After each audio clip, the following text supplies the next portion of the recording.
said, ooh-wee. You knew what it was going to be. It's going to be a triple. All net. Jordan Poole going to work for the district.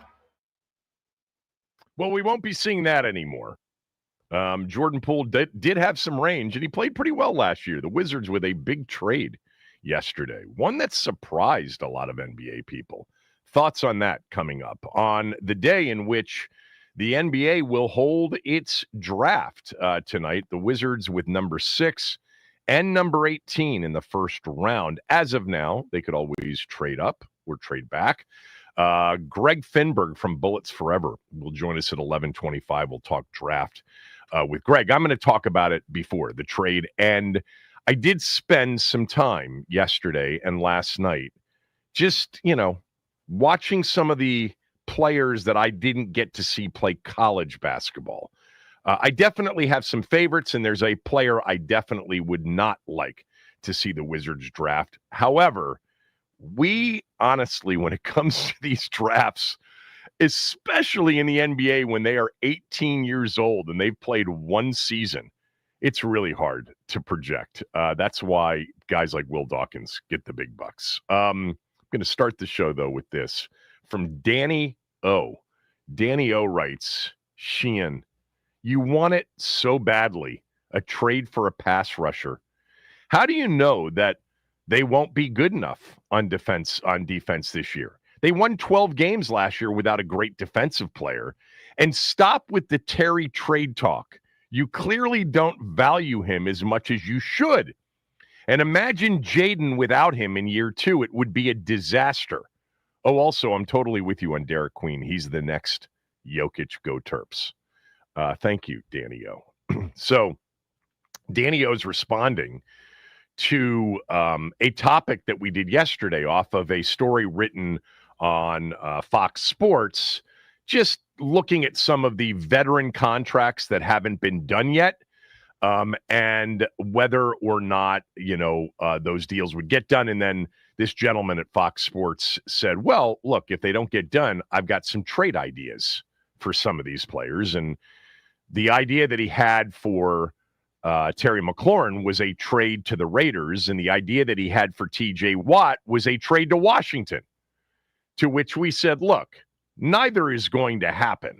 Okay, that's not happening. TJ Watt's going to sign a long-term deal and stay in Pittsburgh. And Terry, more likely than not, is going to sign a long-term deal. And if he doesn't, he'll play on the final year of his contract. But he's playing for Washington in 2025.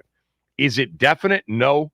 There's always a chance, I guess, if the negotiations really turned ugly. It just doesn't seem like they would ever turn in that direction. Like, can anybody honestly envision a scenario in which Terry McLaurin, via his agent and some reporter, says, I want to be traded? It just doesn't seem like him at all. That seems like such a long shot. But anyway, we took the opportunity yesterday to talk about TJ Watt and Terry McLaurin, and forget the fact that TJ Watt is clearly a more valuable player in the eyes of NFL evaluators. He would clearly bring back more for Pittsburgh than Washington would get back for Terry. But with the trade compensation put to the side, how would you feel if Washington lined up in 2025 without Terry, but with TJ Watt? We took a lot of calls on it.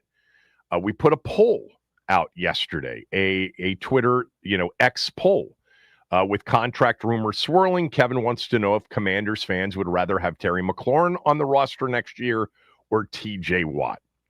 Overwhelmingly, not a lot of votes for this poll per. Usually we have several thousands of votes, but whatever, it doesn't matter. It's still a good sample size. 74.8% said they'd rather have Terry. 25.2% said TJ Watt. I don't even think it's a conversation if we're being real. Like, TJ Watt is an absolute game wrecker, game changer, plus on numbers of wins. He is one of the top 10 players in the NFL. That's not even debatable.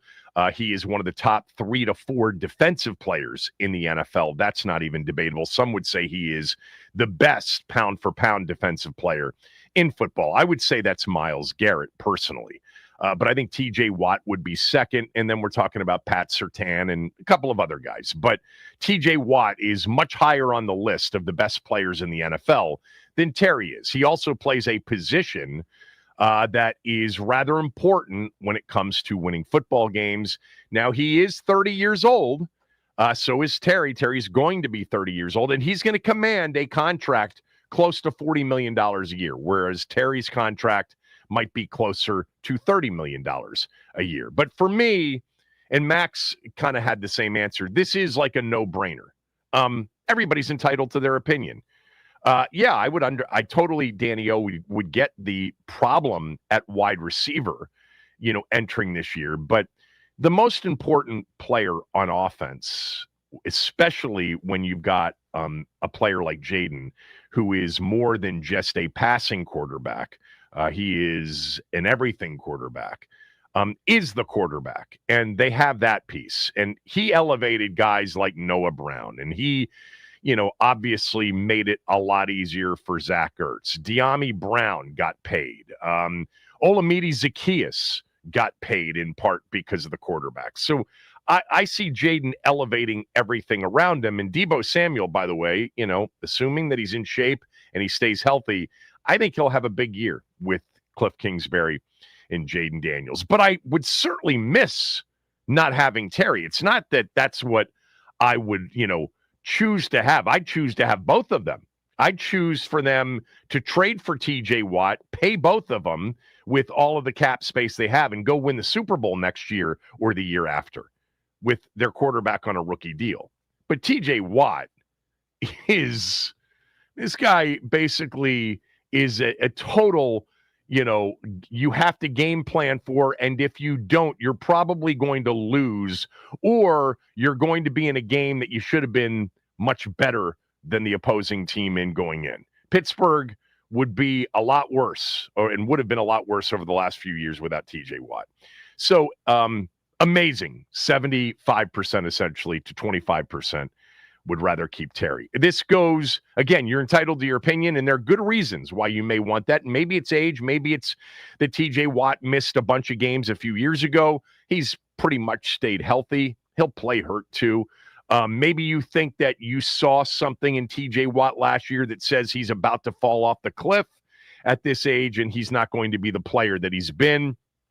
There are reasonable arguments, but I am convinced, and I have been convinced over a long period of time now, that a large percentage of our fans watch our games and don't pay attention as much to the rest of the league. There isn't a GM in the league that would tell you that, given the choice of having Terry McLaurin or TJ Watt on their team, that they wouldn't take TJ Watt. I'm sure most general managers would say, wow, it's a tough one because Terry is really good, but TJ Watt's special. He's elite. Yeah, it's not, by the way, Danny O, that I want to so badly trade for a pass rusher. It's that there were pass rushers and great defensive players when we got into this offseason that were potentially going to be available. And, by the way, our team has a need. So it was like it's synced up. If Myles Garrett had made it to the trade market, he didn't. Trey Hendrickson, Cincinnati, if they had asked for something reasonable, he may be in a Washington uniform right now. But he is an elite level pass rusher, a have to game plan for pass rusher. He's still, potentially available. I think Cincinnati's got to win this year. I think they'll figure it out with him too. But in terms of when you said, how do you know that what they have won't be good enough? Look, what they have is going to be good enough because of what they have at quarterback and on offense. They're going to be, as long as 5 is upright and healthy, they're going to be in the mix for more wins than losses in the postseason, no matter what their defense is. And we saw that last year. Their defense 26th against the run, 23rd overall per DVOA, and yet they won 12 regular season games. I was talking about it early in the season. Man, they're not very good against the run. This is going to catch up with them. And it really didn't catch up with them because the quarterback in the offense was just so good, and the quarterback made monster plays. The throw it in Cincinnati, the Hail Mary against Chicago, really in position to pull it off against Dallas at home with the 80-something yard touchdown pass to Terry, if not for the missed extra point. The comeback and the brilliant performance, 5 touchdown passes against Philly, the comeback and the overtime win against Atlanta. And then, of course, the game-winning drive against Tampa, the brilliant performance against Detroit, despite the fact that in that game against Detroit, they gave up, 31 points and 521 yards. But on that particular night, that was a defensive turnover night, which was huge. They didn't have a lot of those, but the turnovers were massive, obviously, in that game, as they turned out to be in the championship game the other way. But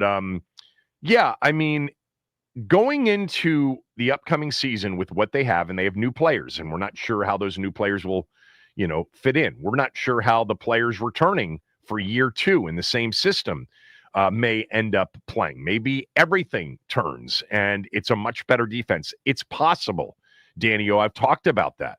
I've talked about defense is so variable year to year, and sometimes you can't even explain it. Why a defense with the same group is terrible one year and really good the next.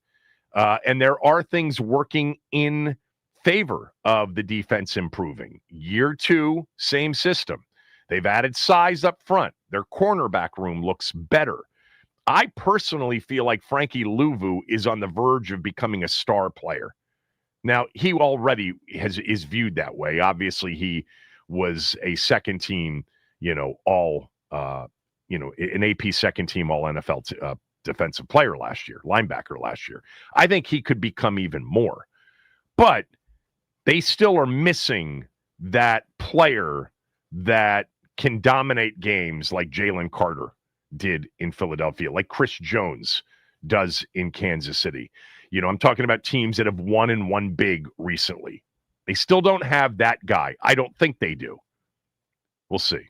Yeah, and look, I do value Terry.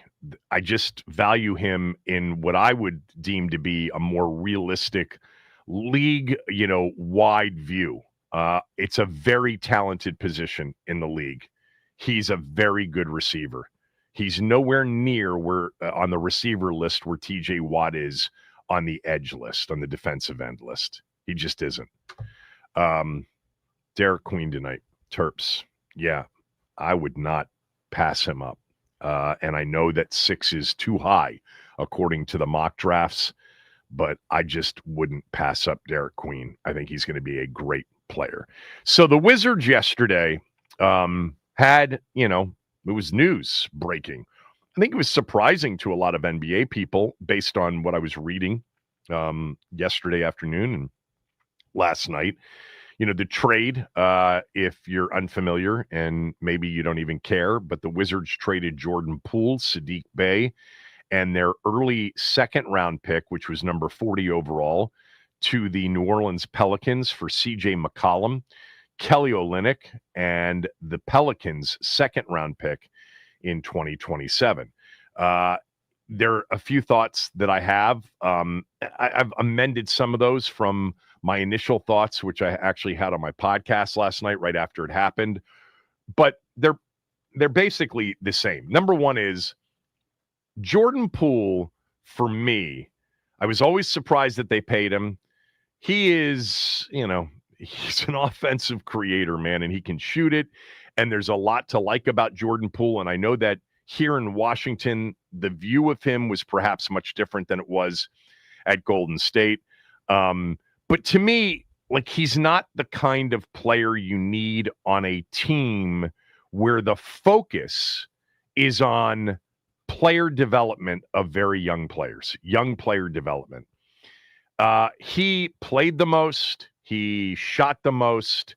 He handles the ball the most. He turns the ball over the most. His usage rate is the highest. I think, a CJ McCollum actually as a veteran player who will play. I mean, it's not like they brought him here for his last year on his deal not to play. He averaged over 21 points per game last year, and there's a chance if he, really went off in the first half of the season, he could be a trade chip. But Jordan Poole just, to me, is not the guy that you want when you're trying to develop Carrington, A.J. Johnson, Kaishan George, Koulibaly, who's entering year 3. His dominance of the ball on the court is not the best way for these young players to develop.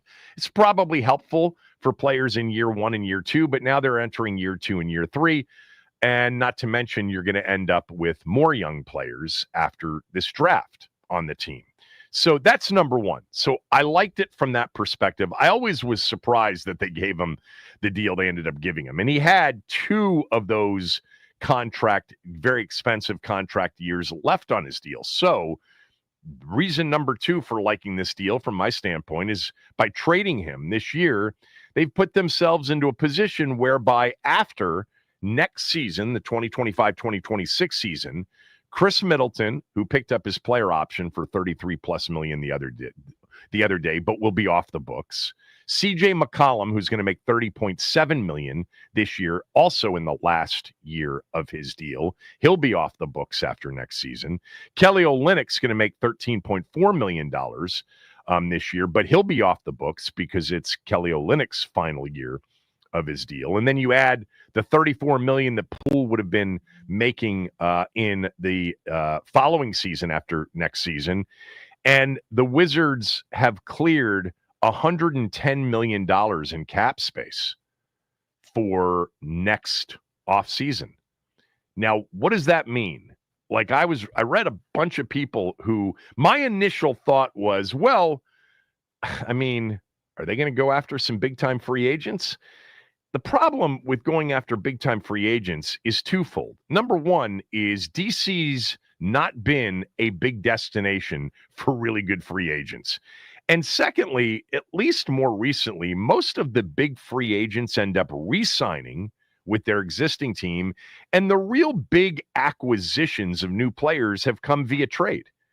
So, I don't know that it means that next offseason is like, all right, we did the tanking thing. We had 3 solid drafts after bad seasons. 3 actually would be 4 because next year's draft with Boozer, one of the Boozer twins in it, and other players at the top of the draft that people are excited about. It would be essentially 4 drafts if you count the Koulibaly draft, last year's draft, this year's draft, next year's draft. And obviously free agency comes after next year's draft, and they'd have all of this money. And they'd have 4 years of drafts, and hopefully they feel like they got 2 to 3 really big-time contributors, one of which they believe can become, at the very least, a second-team All-NBA guy in 4 to 5 years. And maybe they're going to start going for it in free agency. But again, the challenge in the NBA for the Wizards has been they don't attract big-time stars. They don't even attract, at times, second-tier stars. And, we've seen more often than not recently the big acquisitions come via trade. But, the bottom line is, even if they end up not being super active in free agency a year from now, then they'll have all this cap space. And, this isn't exciting for fans, especially fans who want to see them be a competitive team sooner rather than later, but they can always trade a lot of that cap space, taking back players on short-term, deals, probably expensive for draft picks and continue to, bring in a haul of picks to continue to make picks for the next year or two after that. Look, I like this deal. I never understood the long-term commitment to Poole in the first place. He played well last year at times, I guess. Look, this was not a season that was very pleasant to watch. But to me, I know what kind of player Jordan Poole is, And even though he had become, I think, a really good teammate and maybe even a mentor to some of the young guys, it's time for Carrington, A.J. Johnson, to see what they have without somebody as ball dominant as Jordan Poole as part of the lineup. C.J. McCollum isn't as ball dominant. He's going to play. He could become an interesting trade chip at next year's deadline. He averaged over 21 a game this past year. I mean, he's been a prolific his entire career. Kelly Olynyk is not obviously going to be a part of their long-term plans at 34 years old, nor will C.J. McCollum. Olynyk, by the way, of course, was the man that kept the Wizards, more so than anybody else in Game 7 in 2017, from advancing to the Eastern Conference Finals. He had 26 points. I knew it was a lot. I went back and looked at it yesterday. 26 points on 10 of 14 from the floor in 28 minutes off the bench in that Game 7 in the Eastern Conference semifinals back in 2017. The last time, I mean, think about that, right? It has been 8 seasons, 8 years. It doesn't even seem like it. I'll never forget that Game 7. So fired up for it. And we had in our home legitimately a power outage in the neighborhood. So I had to get up and get out the door and go to a bar to watch the game. And then my wife called and said the power was back on, and I went back home at halftime and watched the second half. But that was John Wall ran out of gas at the end of that game. Beal was phenomenal in Game 7, but Kelly Olynyk had the game. It was the game of his career, really. The best game he's ever played in the postseason. So by definition, that's the best game of his career because it was the most important game of his career, a Game 7. 26 points for Kelly Olynyk in 28 minutes. That ended up being the deciding factor in Game 7. But anyway, on the trade, I like it. We're still years away. But tonight is a night where it's another opportunity to take a couple of swings. They did it with Koulibaly. They did it last year with Carrington, Sarr, and George. They're doing it, without their second-round pick in a deep draft, number 40 overall. But I like what they did anyway. And they picked up a 2027 second-rounder for what it's worth. But they've got to make, one of, the 3 guys from last year, Koulibaly, the A.J. Johnson, trade that brought him here, the 2 guys they select tonight, they got to end up with 2 guys that are legitimate all-NBA players in 4 to 5 years. Maybe it's a little bit longer. And that way, when our football team is opening up its new stadium and Jaden is in his 7th year at that point, maybe we've got an NBA championship contending team and Washington has become the city of champions. It's never been that, ever. Just hasn't. None of those years when Washington was winning Super Bowls was the hockey team contending for Stanley Cup, titles, and the baseball team wasn't even here, and the NBA team was, an occasional playoff team, but never a threat. Yeah, that would be fun 5 years from now. But they got to hit. Will Dawkins is, he's in the crosshairs. These picks you got to hit on, and you don't need number 1 overall. We've seen that recently. We saw it this year. Shai Gilgeous-Alexander was number 11, and he was traded for. We saw it, recently with guys like Giannis and Jokic and Kawhi. Doesn't have to be number 1 overall. Although, man, when this draft starts tonight and Dallas is on the clock, it would have been phenomenal had Washington been on the clock and been able to select Cooper Flagg.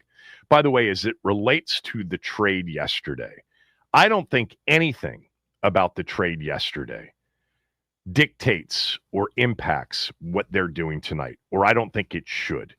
Okay? I don't think they should be sold on anything at this point. They need to select the player that they think has the best chance of being a star, being an all-NBA first or second teamer in 5 to 6 years, no matter what position that player plays. That's what they are swinging for the fences. You have to have superstar level players to contend. You have to have it. Now, could they get it via a trade like Oklahoma City did? Maybe. But you got to end up with some really good picks here. And there are some guys that I like, and there are some guys that I don't like. And I will get to those when we come back. Kevin Sheehan Show, the Team 980, the team980.com. Don't forget, you can watch this show and Craig Hoffman's show. Craig's on from 4 to 7 on our YouTube channel. Just hit the like button and hit the subscribe button when you get there.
With the 10th pick in the 2022 NBA Draft, the Washington Wizards select Johnny Davis from the University of Wisconsin.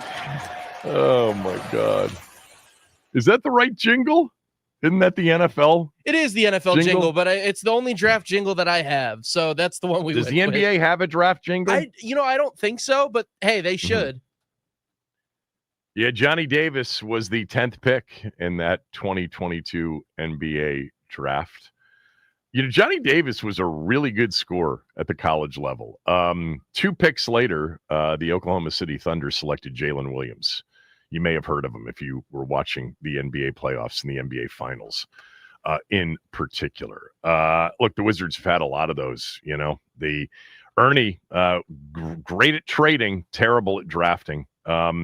Nothing worse than Jan Vesely in the 2011 draft. I was screaming, and people who have been listening to this show for a long time, Tommy will back me up on this. I was screaming for Kawhi Leonard at numbers, 5 or 6 or whatever the Vesely pick was. I had, for whatever reason, that year bet on San Diego State, a half dozen times and stayed up late night watching, him on CBS Sports Network or whatever network he was on. And I'm like, that guy's arms are the longest, and he's going to be a great NBA player.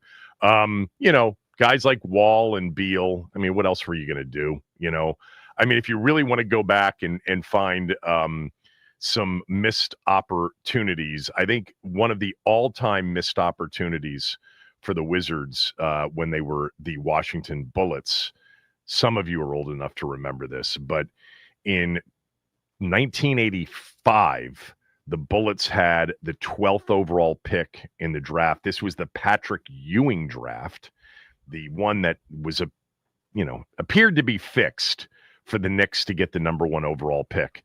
But the Bullets selected a forward from Wake Forest named Kenny Green. And with the very next pick, the guy that everybody was screaming they should have taken at number 12 went Hall of Famer Karl Malone to the Utah Jazz. But anyway, the Wizards have not been great at drafting over the years. It's not been their strength. They need it to be tonight. They need to land on a player. So let me talk about a few of these players. And by the way, if you want to weigh in, we'll open up phone lines, 301-230-0980, 301-230-0980. Who do you want the Wizards to pick tonight? Do you have a favorite player that's projected in the number 6 area or the number 18 area, which is where their second pick comes? Is there a player that you're in love with that you really hope the Wizards end up selecting? 301-230-0980. So this draft, it starts with Cooper Flagg. I'm a big Cooper Flagg guy. I think he does everything right. I think he is super high IQ. He defends. He is a brilliant passer. He can stretch. He can drive. He can post. He's got mid-range. He's got it all. Cooper Flagg's going to be, I think, a very good NBA player. Is he going to be, a transcendent, franchise changer? I don't know, but he's as, I think, book it, he's going to be an absolute, at the very least, star, if not top 5 superstar, as we've seen since Wembanyama. Wembanyama's at a higher level. I think. I thought Zion Williamson coming out was probably at a higher level. But I love Cooper Flagg. I am a big Dylan Harper fan from the very first time I watched him this year. He and Ace Bailey basically were 2 and 3 in some order in every mock draft for the last 2 years, basically. And Harper and Bailey both went to Rutgers, and they couldn't turn Rutgers into a winning team this year, into a tournament team. And that's interesting. But the Big Ten was loaded. And the Big Ten's a tough conference to get through. But I love Dylan Harper, and I can't imagine that he's not going to be the number 2 pick to San Antonio. And even though they've got guys like, Castle and De'Aaron Fox, you take Dylan Harper. This guy's going to be a big-time scorer. You're talking about a guy who has some pedigree. His father was Ron Harper. His mother has been his coach, in AAU and in high school. And his brother, Ron Harper Jr., was quite the player at Rutgers as well.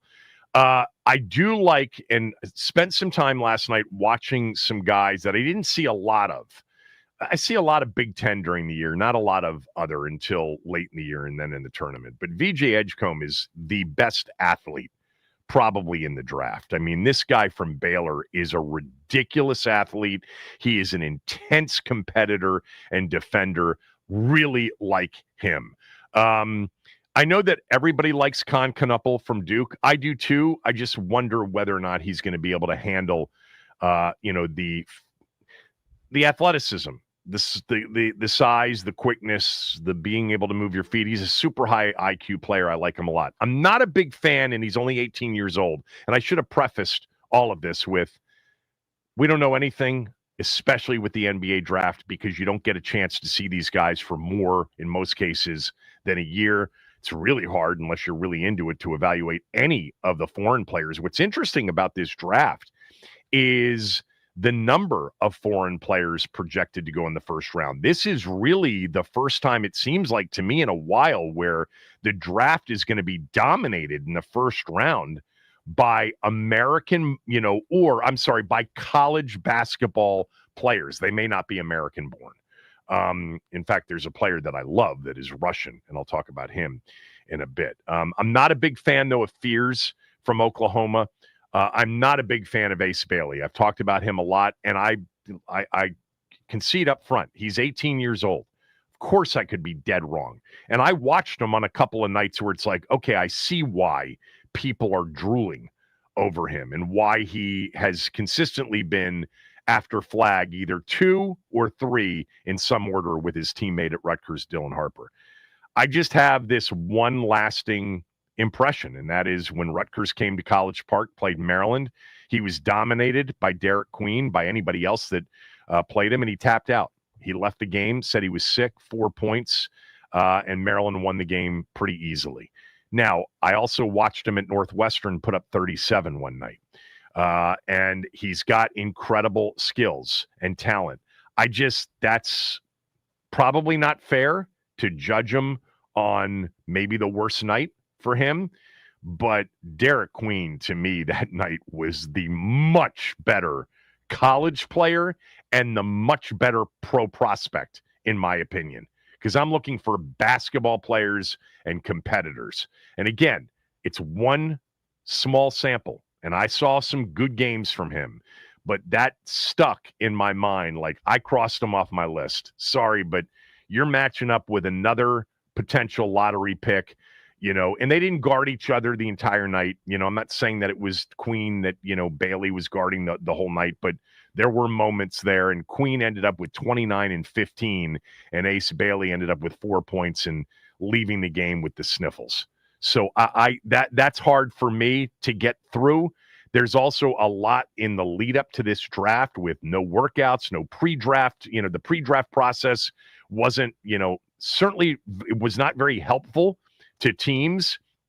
And so, there are some, claims of immaturity, with him. So we'll see how the NBA teams deal with that side of it, which we don't know anything.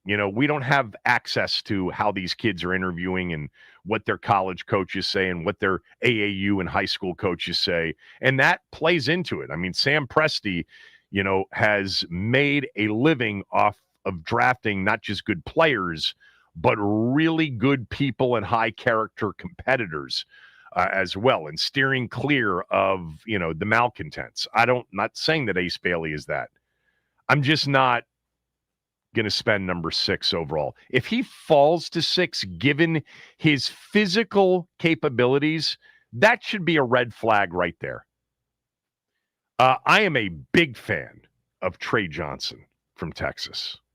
Big fan. He played in the best league by far this year. And this dude is fearless. In his very first game as an 18-year-old freshman, played Ohio State in the Hall of Fame. I think it was in Vegas. Put up 20 shots, made 10, and made 5 of 10 from behind the arc. He is a fearless, high-level, high-motor competitor. He can score any which way you want him to score.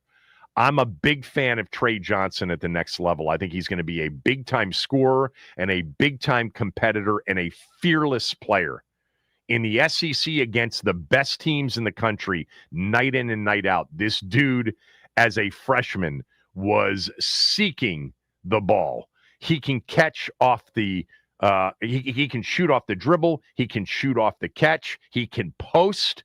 He's got great, sort of rise and really good sort of apex, the very top, arms extended, shooting, tough to block his shot. I love the way he drives. I'm a big fan of Trey Johnson, and I'm emphasizing him a little bit more than the others because this is a guy that I think the Wizards will have a shot at number 6. He's 6'5". He's, 18, 19 years old. He played at Texas. And I just think this guy looks like a guy that is going to be a big-time scorer and a big-time competitor. Really like Trey Johnson. Fallen in love with him over the last couple of times of just watching some of the highlights, and I certainly remember some of those games against some of those SEC teams. By the way, his worst night of the year was at Texas A&M. Buzz Williams, Terps fans, found a way to force him to go 2 for 13 from the floor. Other players, look, Derek Queen is not projected to go number 6, but if he did, I would have no problem with it. I'm a big Derek Queen fan. I would love the Wizards at 18 to trade up to try to get Derek Queen. He and Bub Carrington are, long-time friends. I would love to see him in a Wizards uniform. He was called before he played his first college game, a baby Jokic. And that's who he plays like. It's going to be really hard to ever compare anybody to Jokic. Okay. He is the greatest. He's in the conversation for one of the greatest big men that's ever played the game. But the skill level, the feel for the game, the hands, the passing, the touch around the rim. Derek Queen's going to have an issue early in his career until he gets physically stronger on the defensive end. There were times in which you said, okay, nice job, Derek. Other times teams really sought him out at the college level. They seek Jokic out. Jokic is not a great defender, but he plays like Jokic. I'm not saying he is Jokic. For those of you that didn't see him, he plays like Jokic. He's 6'10", he's 250, he's, got some baby fat. He's going to have to get physically stronger, but he's just the most skilled big man in this draft, period. He can do everything on the offensive end, except some believe stretch the floor, but I think that's going to come. I think his stroke is fine. I don't think it's flawed at all. And you saw in the tournament, he hit some big threes, hit 2 or 3 of them against Colorado State in the game in which he hit the game winner. I think he hit 1 or 2 against Florida in a game in which he, in their loss was the best player on the floor for Maryland. Had 27, 28 points. He had some ridiculous games this year as a college player.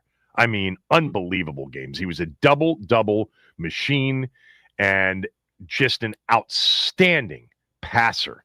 Great feel for the game. I'm a big Derek Queen guy. Here's some other guys I like. So there's a kid, Jaeger Damon, who played at BYU this year, 19 years old. He is, he really played a lot of point guard almost for BYU, who is very well coached. If you don't know, in BYU this year got to the Sweet 16 where they lost to Alabama. They beat Wisconsin in a phenomenal second-round game, but they were so well coached by Kevin Young, who came from the NBA. He was with Phoenix and was an assistant in Phoenix and got the head job at BYU without ever having coached at the D1 level as an assistant or anything else. He was an outstanding coach and an outstanding guy for Jaeger Damon, who is 6'7", 6'8", looks bigger because of his, he's got a thin frame. I would say that he is, if he's not the best passer in the draft, he's certainly among the best passers in the draft. This is a Russian who played this year on a very deep team, a team that could really score BYU. People are going to say, well, he didn't score a lot. What did he average? 10 points per game, I think it was. Here, let me just pull it up. He didn't average a lot of points. Yeah, 10.6 points per game, 4 rebounds, 5.5 assists. But he's got incredible feel for the game. He is a phenomenal passer at 6'8". He can be your point guard. Now, he's got to get stronger. He's got to get physically stronger. But I think 3 or 4 years from now, the name Jaeger Damon is going to be a big-time name in the NBA. I think his ball handling is fine. I read somebody, criticized his ball handling. I didn't think the ball handling was that bad at all.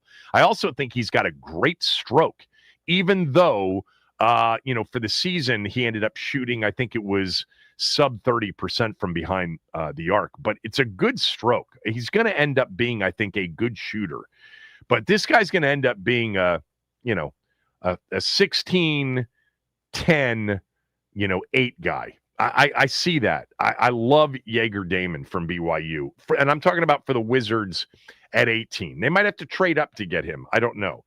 Other players that I like. I love Walter Clayton Jr. I don't get why he's projected to be so late. He is badass competitor, big time clutch, led Florida to the national championship.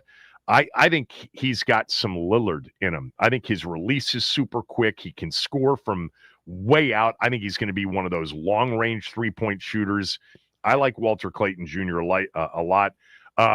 We had Bobby Marks on the show, and he mentioned the kid from Colorado State, Nick Clifford. I like him a lot. I like Will Riley from Illinois. I like Kalkbrenner from Creighton. He's going to be a big-time rim protector, and he can stroke it too at 7'1". And there's a kid from Wisconsin, not Tanjay, but Chucky Hepburn, who ended up playing – I say Wisconsin. I liked what Chucky Hepburn was as a college player. Thought he was incredibly competitive. I thought he could create his own shot. For those that don't know Chucky Hepburn, he played at Louisville this year, transferred from Wisconsin to Louisville. He's barely 6 feet. He's got a lot of hair. But man, could he figure out a way to create space to get the shot off. Man, does he defend, and is he a relentless competitive dude and took so many big shots for Louisville. I actually, he's a second-round guy. So is Tanjay, by the way, from Wisconsin, who really could score. But those are guys that I think are going to end up being on teams and end up being better players than they were projected to be coming out. But that's kind of the list. I mean, for the Wizards at 6, unless they feel like they'd have no shot of getting Derek Queen by trading up, and that Queen's, I've seen him anywhere from 8 to 16. So 8's not that far away. But I love Queen and I love Trey Johnson in terms of guys that I think will be there. I think Johnson really has a chance to be a big time, two-way scorer, defender, badass competitor. In terms of, again, I love Flagg and I love Harper probably more than anybody. All right, if you want to weigh in, 301-230-0980, 301-230-0980. Who would you like to see end up in a Wizards uniform tonight? Kevin Sheehan Show, the Team 980 and the team980.com.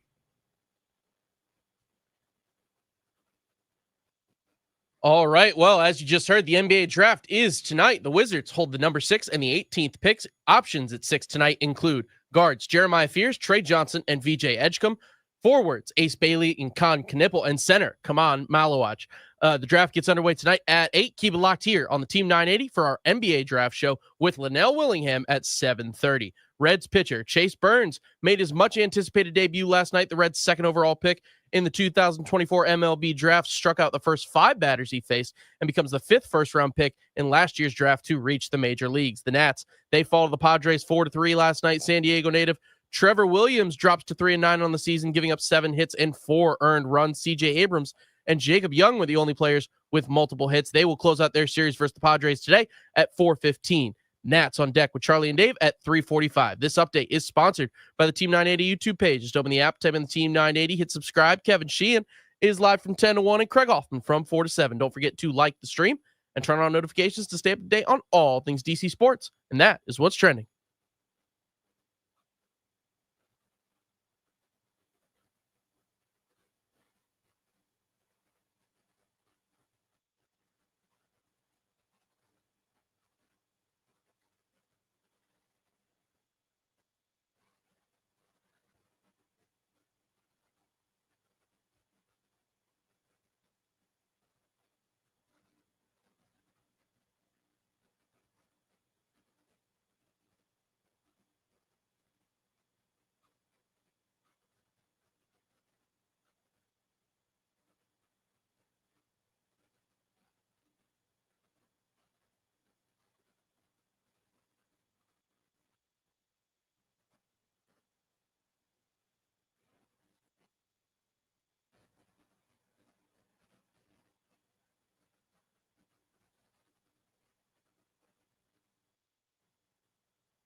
Sheehan, Ryan Kalkbrenner had 49 points in a double-double for Creighton this year.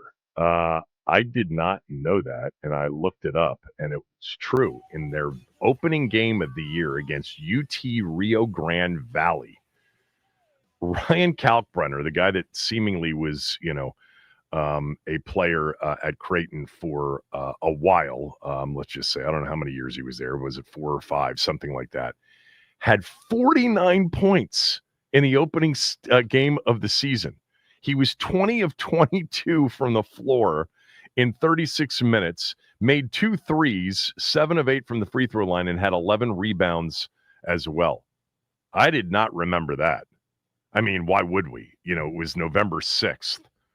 I do like Kalkbrenner a lot, and I think he's actually got a good stroke. It's not like he shot it a lot, but I think he's got a really good stroke. He's a true rim protector, though. I mean, there's no doubt about that. It's 7'1" and 290 or whatever he is, averaging, nearly 3 blocks per game for the last 2 seasons. 301-230-0980. The NBA draft is tonight. Who would you like to see the Wizards select at either 6 or 18? Give me the player that you're really in love with, that you think this is the guy they got to get. I really like Trey Johnson for the Texas guard at number 6. He's a guy that would be there. I'm not a big fan of Ace Bailey for the reasons I've mentioned many times. Obviously, trading up for Dylan Harper would be really exciting. But I don't think San Antonio is passing on a guy that could end up becoming a true scoring superstar. Let's go to Lap. Lap, who do you love tonight in the NBA draft? Lap, you there? Hey, Lap, I got you. Hey, cutie. Hey, it's all right, man. You got to turn down the radio. Yeah, I just turned Okay. outside. No worries. Yeah, of course I want Dylan Harper, but, I know we try to trade up with the Spurs to get that number 2 pick, but that ain't happening. So I'm a big fan of Trey Johnson and Derek Queen. I would love to see how we could get both of them, but if Trey Johnson's not available, I want Derek Queen. And I'll take the guy Clifford or the guy, what's the guy you said, Clayton? I think it's Clayton, right? Yeah, I mean, Walter Clayton Jr. I mean, if you paid attention to the NCAA tournament, he was, he was the star at times of it, for sure. Yeah. Can't even go outside there, no? No, that's why we get. All right, man. We got some background noise with you, but thanks, Lap. If you want to jump on, I got to take a break real quickly. Ralphie, everybody else on hold, stay there. We've got a line or two open as well. Who's the player that you love in the NBA draft tonight that you are convinced will end up being a superstar and you'd love to see the Wizards somehow get at number 6 or number 18 or a trade up? 301-230-0980. Kevin Sheehan Show, the Team 980 and the team980.com.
Coming up in about 20 minutes, we'll talk to Greg Finnberg from Bullets Forever.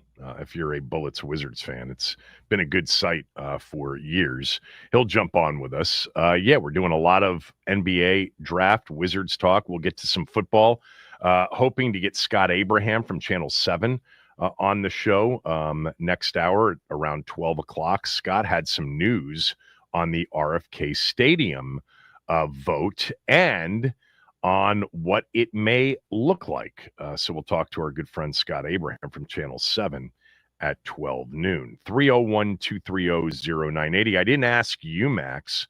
Is there a player in tonight's draft that you are super high on and you think, yeah, this guy's going to be, an all NBA kind of player 5 years from now, and you'd love to see that player land in a Wizards uniform? So I'm not going to sit here and pretend like I have been combing through all the footage of the possible, draftees tonight.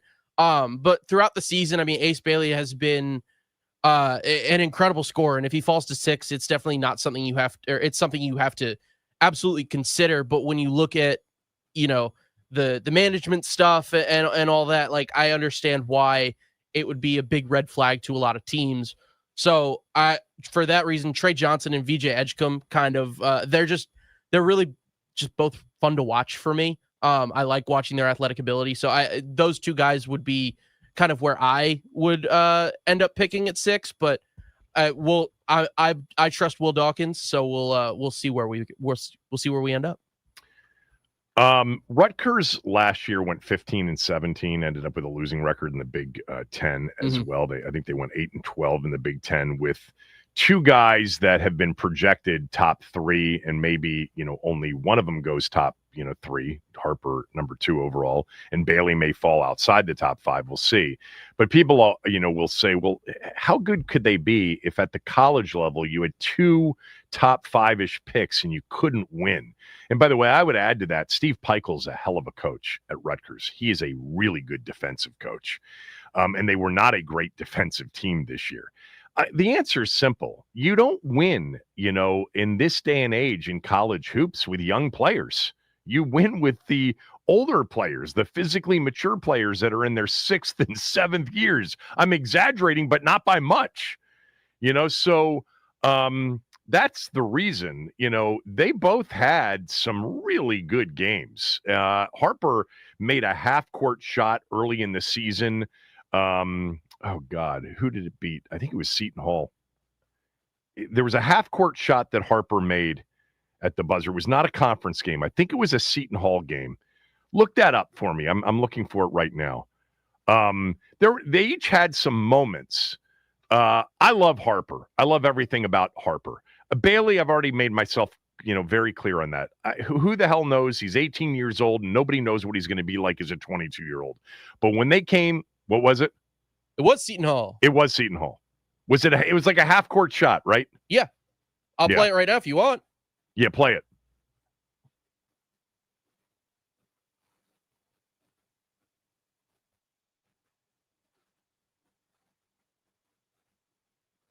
Yeah. Deep 3. I just found the box scores. December 14th, he hit that half-court shot. He had 24 in the game. Bailey had 21.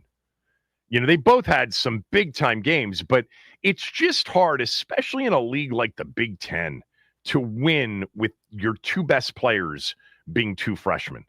It just is, and that's why. They had some games in which, they were right there. And I'm looking through their schedule, just coming up with some of the games. They lost in double overtime late in the year to USC. They lost a really close game to Michigan on the road. Yeah, that was a big comeback by Michigan, if I recall. Rutgers had a huge lead in Ann Arbor in that game. Let me see how Bailey did against Danny Wolf and the kid, the Russian kid, Golden, in that game. Bailey had 13 and 9 in that game. Dylan Harper had 17. Yeah, they had a big lead, and they blew that big lead and lost to Michigan. Michigan started getting they won a lot of close games at the end of the season, including the Maryland game in the Big Ten tournament, which was a phenomenal basketball game. All right, 301-230-0980. Look, I think the top of the draft, I think Cooper Flagg is going to be a star player. I think that's the guy that I would say. And I think Dylan Harper's got a chance to be a star player too. The other players that I really like that I think could end up being star players that aren't, in that group, I like Trey Johnson a lot. I think he is fearless. you go look at some of his highlights, you go look at some of the games. In his very first game as a freshman in Vegas against Ohio State, a veteran team, by the way, he put up 20 shots, 10 threes, was 10 of 20, 5 of 10 from behind the arc, had 29 points in his very first game. They didn't win the game. They lost by 8. This is a guy that just, it didn't matter that he was 17, 18 years old. He was after it against the best league top to bottom in the country. I mean, some of his really good games, all right, against Tennessee, one of the best defensive teams in the country. He had 26 points on 11 of 17 from the floor, 4 for 8 from behind the arc. Against Auburn, when they were they played in order. Auburn number 2, Tennessee number 1 in early January. All right. They lost to Auburn 87-82. They lost to Tennessee 74-70, but he was outstanding in those games. Then a couple of games later, they played number 5 Florida. Then number 13 Texas A&M. A&M held him early in the season to 11 points on 2 of 13. That's a good sign for Buzz Williams, Terp fans. But then in the rematch with A&M at home, he had 30 on 8 of 18. You know, I like everything about Trey Johnson. You know, in the biggest games of the year when they got to the end in March, you know, he had a big game and a double overtime win against Texas A&M in the quarterfinals of the SEC tournament. And then Tennessee held them in check. And then they got beat by Xavier as a higher seeded team. They were 6, and they lost to Xavier in the first round. He had 23 in the loss to Xavier in that game. I like Trey Johnson at number 6 for them. If Edgecombe fell to 6, I mean, this dude's going to be an hellacious defender, and what an athlete. And then 18, I'd love to see a move up for Queen. I would love to see a move up for Queen. I'd love to see a move up for Jaeger Damon from BYU if he ends up not being available at 18. There are other guys I mentioned. Let's find out who you guys like. 301-230-0980. Give me a player that you're absolutely convinced you're going to be right about and that you'd love to see somehow land in Washington. Ralphie in Bethesda. Ralphie, thanks for holding. Go ahead.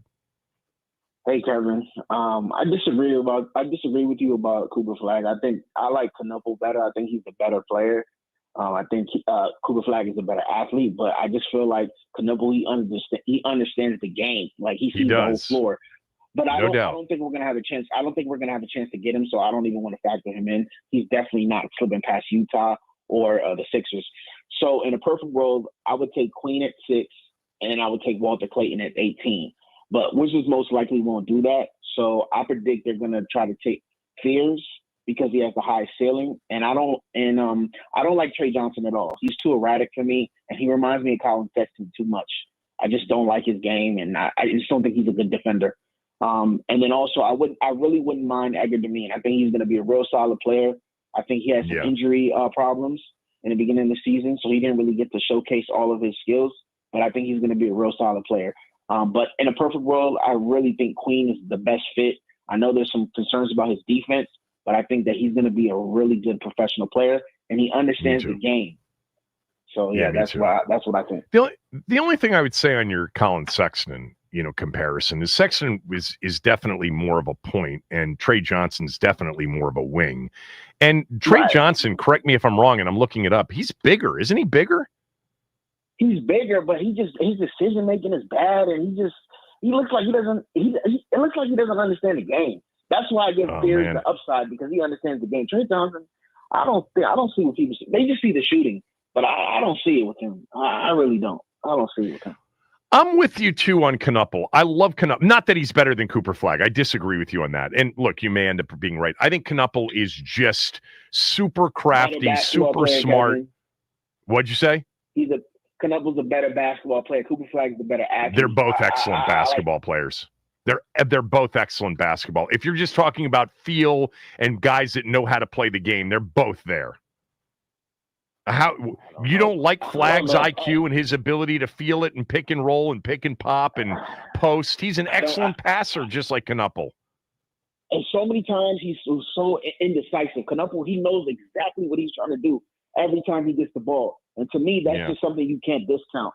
So I love Knuppel, but like I said, we're not gonna. There's no way we're getting Knuppel. So Wizards fan could just not even count that. And he's not going past. He's not going past 5. Real quickly though, Ralphie, what's really interesting about Cooper Flagg is I had to watch a bunch of times before I'm like, okay, I get it now. And by the way, people who didn't know Knuppel would have said the same thing.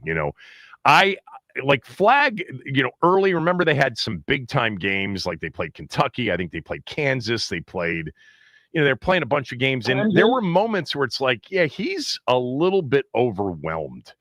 But the more and more you watch during the course of the year, and remember, they played a schedule. Didn't they play Auburn when Auburn was number 1 and beat them at Cameron? I think they did. I'm pretty sure. And he was incredible in that game. I like both of those players. Knuppel's going to be interesting just because of size, quickness, first step, athleticism, etc. But so you're 100% right. He knows how to play he knows how to play. Why don't you like Fears? Not enough of against great competition consistency. It's not that I dislike him. I just like the other guys a lot more. I like Trey Johnson a lot more. I like Edgecombe. That dude's going to be a defender. He'd fit in perfectly with Oklahoma City on that team. So let me ask you one question. Let me ask you one last question. Do you think it would be irresponsible for the Wizards not to take Queen because they feel like the perspective of the NBA world is that Queen is going to be a bad defender, and not sticking to their board of saying, "Oh, okay, this is the best player"? Because I feel like Queen is probably in the top 3 best players, but there seems to be like this consensus around him in the NBA world, and that he's not going to be a good defender, and there's worries about his athleticism. But if you look at just from a basketball perspective, he's a great player. Top 3. He is. Let me so number one, that would be troubling if they were concerned about what others thought. Of course, you got to play the board the right way, but these boards in NBA drafts, you just got to get it right. And you can't pass in hopes you get them, on your second opportunity. Here are the things, and I watched every single minute of every single Derek Queen game, and I think you probably did as well. There were 2 things that bothered me about Queen, and only 2. Number one is, he was targeted defensively, and he had a difficult time sometimes moving his feet and staying in front of people. Number 2 is there were games in which he just, for periods of time, he was a true freshman. He would just completely play too casually and have some of the worst turnovers you would see. Bad turnovers, lazy, casual, not into the game turnovers. But I kind of chalk that up to he's a young player and he's just getting used to, by the way, the Big Ten, in which you got a lot of big men who defend. I think by the time we got to some of the biggest games of the year at the end of the year, he was outstanding. But I could see from a Derek Queen standpoint why he doesn't test well.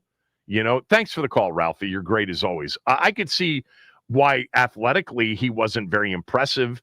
I do think he's going to end up being a decent shooter at the next level. Jay in Columbia. Jay, go ahead. Hey, Kevin. Thanks for taking my call. I really love Danny Wolf. I think you like Danny Wolf. Yeah. Yeah, he just drove me absolutely crazy. But then as the game was going on, it's like, damn, this guy is good. He's got so many blades in that Swiss Army knife. He's got some nasty in him. He's got a high IQ. I think he's a very under-the-radar kind of player that could fit in really well in the NBA because he can do so much. The other guy I really like, the second pick, is Clayton. That guy can find his own shot. Yeah. He sees the game at a different pace. I think he's a Brunson-like player. I'm kind of shocked that the mocks have him going so me too. So late. But those are my 2 guys. The other question I wanted to ask you is, when Ted sells the team, how much do you think he's going to ask for it? I don't know. Your Danny Wolf thing, I remember at one point this year, I'm like, God, man, Michigan's having this great season. And they've got this 7-foot transfer from Yale who basically can play point guard. Remember in some of those games, he was literally bringing the ball up the court and initiating the offense, which was crazy to see for, a 7-footer. He's skilled. Yeah. Did we lose him? Thanks, Jay. I'm right here. Can you hear Oh, me? okay. Yeah, go ahead. Yeah, his skill set was incredible. Like, to your point about the point guard moves, he was doing spin moves, and I'm like, how tall is this guy? I mean, he was moving like a 6'5" guard, which is crazy. Yeah. So I think he's just got a real unique skill set to his game where you can plug him in so many places. But he's also got a maturity about it too. Like No doubt. He's got some real intellect about the game itself. He sees the game unfold, and he's really, really smart. So, by the way, where is Golden projected to go? I mean, the dude was definitely a rim protector and could score and had great hands, great feet. I mean, their size was really impressive. You know, Maryland had Queen and Reese, and Michigan had Wolf and Golden. Where is Golden projected to go? Yeah, I'm not sure about that. Thanks for taking my call, Kevin. Yeah, thanks for the call. I'm going to look that up. Let's go to G. G, go ahead. Yeah, man. I like Trey Johnson too, but I like Ace Bailey over Trey Johnson. You talk about they take bad shots. Both of them take bad shots. I didn't say he took bad shots. That's not why I'm not a big fan. Both of it, no. But see, you tripping off it. You talking about he tapped out. He probably really was sick, Kevin. You were sick the other week and took off because your voice was gone, man. Come on, man. He might have really been sick. You know, I didn't tap out after somebody came in, joined me as a co-host, and absolutely showed me up like Derek Queen and Reese and everybody else did that night. You know what it looks like. That was a night in which it was a big time, you know, Ace Bailey, Dylan Harper, Derek Queen, all on the floor, and he left the game with 4 points, looked terrible, and got outclassed. I said, you can't judge somebody on their worst night. I totally agree with that. Yeah, I totally agree with that. But that impression stuck with me. Sorry, it did. Yeah, but don't let it stick with you that much because it did. He been a high prospect since he was a junior, man. They knew he was going to the league. Why is he going sick? Why isn't he going to go 3 as he's been projected for a year and a half now? Because they said he didn't meet with any teams. Like, why didn't he? You don't work out. When you don't work out for teams, that's fine. You protecting your investment sometimes. But sometimes you do got to go on them job interviews so them people can talk to you. So I think a lot of NBA teams is a little scared and skeptical on that. But, you know, you got to sit down and talk to people before you make a multi-million-dollar investment in them. But that's why I think his draft stock then fell. But his skill set, it fits the pros to a T. And he will be a star. And them undersized dudes that I think will be productive in the league, you can't discount what Walter Clayton Jr. did. That platform he was on, he took full advantage of it, and he's a hooper. And Jace Richardson got the pedigree also. Undersized, but he is a hooper. He plays super tough, super hard, super competitive, man. He did, and you know, when Izzo loves you as a freshman and puts the ball in your hands as much as he put it in Jace Richardson's hands, that means something for sure. Yeah, but I want to be able to watch Ace Bailey play for the Wizards. I want them to figure out how to get Derek Queen. Derek Queen, he does have some similarities to Joker, but we need to stop with them outlandish comparisons because he's more of a Al Jefferson type dude that really he could score. He's going to figure out how to score in the league, and he can't jump. It's not a bad comp. Yeah, that's not a bad comp. I mean, Joker is one of one almost. So it's just stylistically, as you know, that's the way he plays. By the way, real quickly, just announced the college opener on November 7th for both Maryland and Georgetown will be each other. Maryland's going to open against Georgetown at Xfinity Center Friday, November 7th.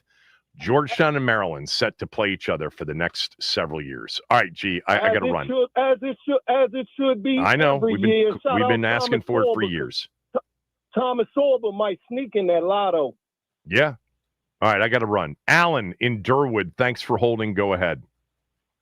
Yeah, hey, Kevin. Let me explain on Ace Bailey. The reason he didn't practice with the Sixers is he doesn't want to go to the Sixers because they have too many offensive weapons. He wants to be the star as soon as possible, and he wants to go to the Wizards. I mean, I'm a Nets fan, and I'd love to see the Nets get him, but if he's there for the Wizards, they should grab him. I mean, he's got Kevin Durant skills. I watched almost every one of his games, and just for the record, I mean, I was at that Rutgers-Maryland game, and he was sick. I follow everything related to Rutgers basketball, and he was sick that day. He was in the midst, if you remember, of some pretty horrific games at the time. Yeah. Did you see his games against Indiana and Northwestern? Northwestern, I saw. The Northwestern game, he was incredible. He was incredible. Yeah, and Indiana was the same. But, Northwestern's best player was a 6'7", Nick Martinelli. I mean, let's be fair here. It's not like they had big, rim protectors or defenders. Yeah, I mean, I think it would be. If the Wizards do get him, it'll be good they brought in some veterans, because I think that he could use that influence around them, because he is, frankly, a little bit of an immature goofball, but in a fun way. So, okay. You have to bear with that. I'm never going to judge somebody on their worst day. It was an impression that I'll never forget. I'm like, you got to be kidding. We all wanted to see, Ace Bailey and Dylan Harper and Derek Queen, 3, lottery picks in the same game. And he looked terrible, played, like I had to go back and look this up. He still played 24 minutes, and he was just outclassed. And, finally decided to go to the bench and not come back in. But you're right. Of course he could have been sick, legitimately sick. Yeah, he's a talent, no doubt. To answer your question, Golden is projected as a late second-round pick. Yeah. And I agree with your prior caller about Danny Wolf. I mean, if the Wizards could get him at 18, I think they'd have to move up to get him. But I think Danny Wolf would also be an excellent choice. Thanks, Alan. Appreciate it. Those of you on hold that I'm not going to get to, we can come back to this in the very final segment of the show, probably 12:30-ish. We'll finish up, see if we can take more calls and get more ideas on who you guys like in the draft. I see some of the players mentioned, a lot of Trey Johnsons, a lot of Ace Baileys for sure. Time will tell on all these guys, obviously. Up next, we're going to talk to Greg Finnberg from Bullets Forever. Kevin Sheehan Show, the Team 980, theteam980.com.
You'll let me know, Max, when we reach Greg Finnberg from Bullets Forever, a website that I've paid attention to a lot over the years because I'm a huge fan of the team. They've done a great job covering the team for years, bulletsforever.com. Greg Finnberg, who is a writer for bulletsforever.com and has a Wizards podcast scheduled to join us here shortly. We are talking NBA draft. The Wizards made a trade yesterday. They moved on from Jordan Poole, Sadiq Bey, and the second round pick that they had for tonight, which was, a fairly early, the 10th overall pick in the second round, number 40 overall. They sent that to New Orleans for CJ McCollum, Kelly Olynyk, and the Pelicans' second round pick in 2027. And we have Greg right now. Greg Finnberg from Bullets Forever joins us. You can follow Greg on X on Twitter at Greg, Finberg. He's a Penn State guy. He's got a Wizards podcast called The Wizards Podcast. And as mentioned, he's been a writer at bulletsforever.com. So before we get to the draft, Greg, give me your overall takeaway on yesterday's trade. Yeah, well, the trade yesterday was a bit shocking. Jordan Poole obviously was a guy that the Wizards rumored to possibly be stopping. I thought they could maybe cover the first, maybe two, but it turns out that they decided to go with the route. So obviously some people are upset that they traded Poole.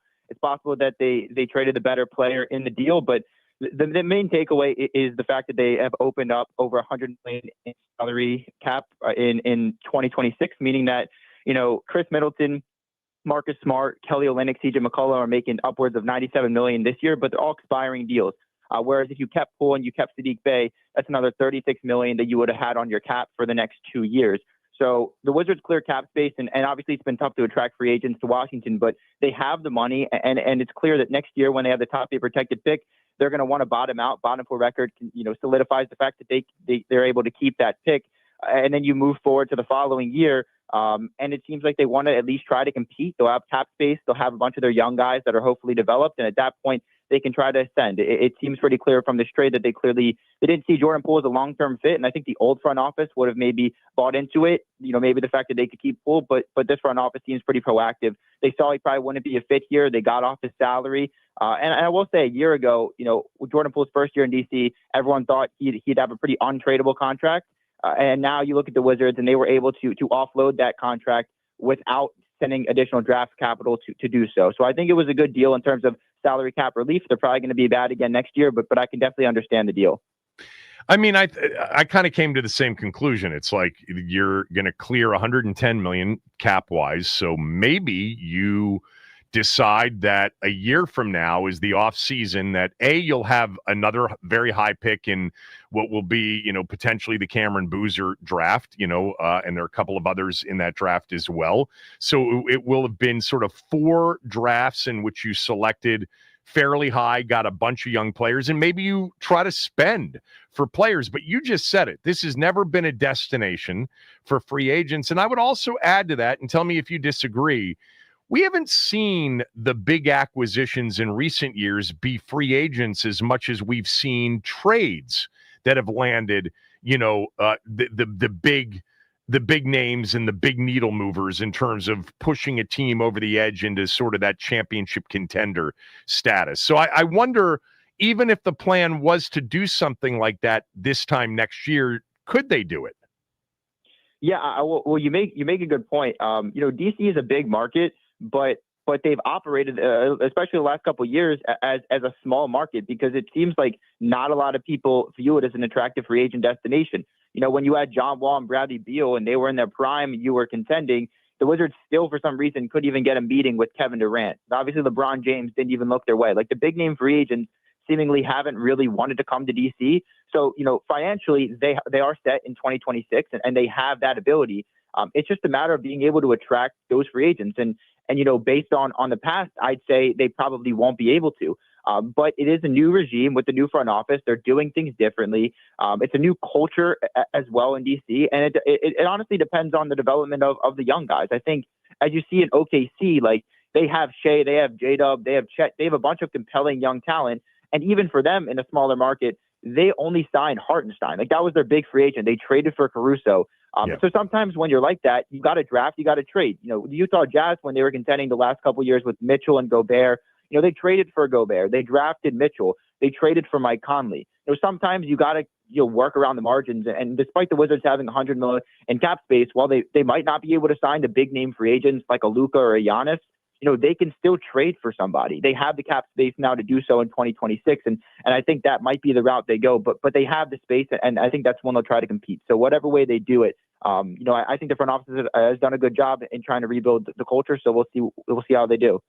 Yeah, let's not forget, too, that they will have some young players, you know, in the future that they're going to probably want to pay as well. But you're so right. Like, you know, Durant was a total pipe dream. They should have never gotten rid of Trevor Ariza in advance of that. That was a big, devastating blow. John Wall was on with me a couple of weeks ago and said that was a terrible move. He went to Ernie and others and said Kevin Durant's never going to sign here. Hell, Al Horford didn't even pick here, even though it was close with the Celtics. And I'm wondering, you know, you cover this team. You've got a podcast dedicated to this team.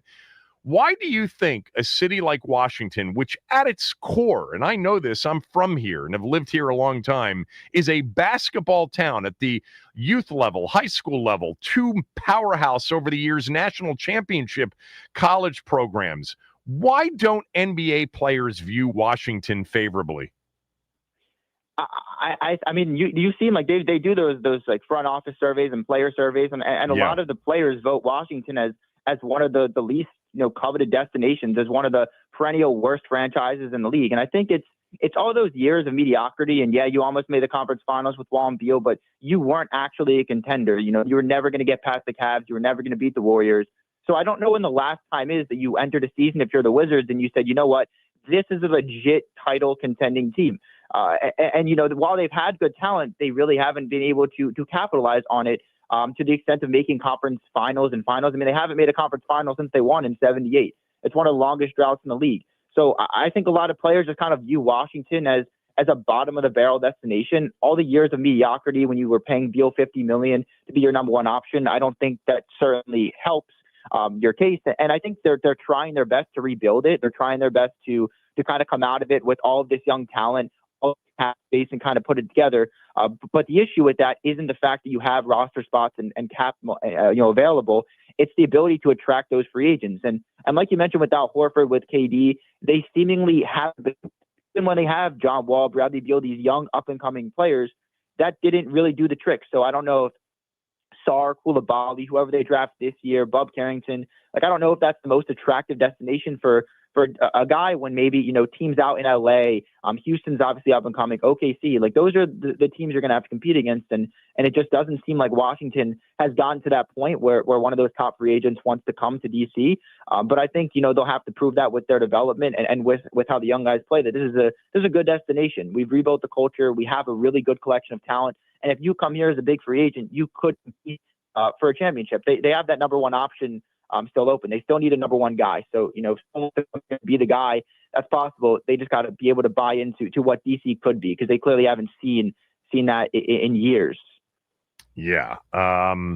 46 years, in fact. Yeah. We're talking to Greg Finnberg from Bullets Forever. So before we get to tonight, do you think any of the young players that they've drafted over the last 2 years has all NBA, even second or third team potential in 3 to 4 years from now? It's a great question. I'd argue Bub Carrington. It's hard for a lot of the guys like Keyshawn George, Alex Sarr, Bilal Coulibaly. They kind of make their mark on the defensive end. And, you know, in an ideal world, they're capable 3-point shooters and, you know, they can maybe create for others down the line, but they're never going to be your 20 plus point per game scores.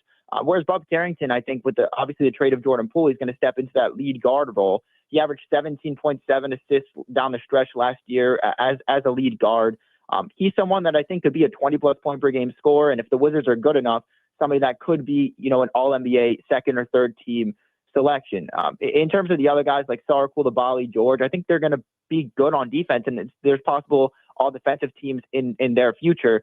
It's just the lack of shot creation for all of them. The 3-point shot for all of them still needs to get more consistent. And I don't view them as the type all NBA players that maybe Bob Carrington could be. And again, if they draft a guy like Ace Bailey or Trey Johnson, someone that can go get a bucket, that could also be someone that I view as a possible all NBA guy. But I think if Bob is going to be that lead guard, he's shown the ability to knock down the mid-range. It was 50% from 15 to 19 feet last year. Learning behind guys like McCollum and Middleton for the next year, learning behind a guy like Smart defensively, I think that's the one guy you could look at and say, you know what, I think in a couple of years, maybe second or third team All-NBA.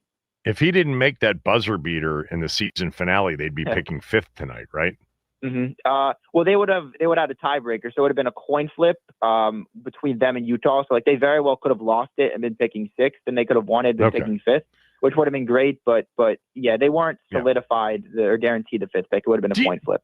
Do you think Sarr can be a stretch 4, big stretch 4?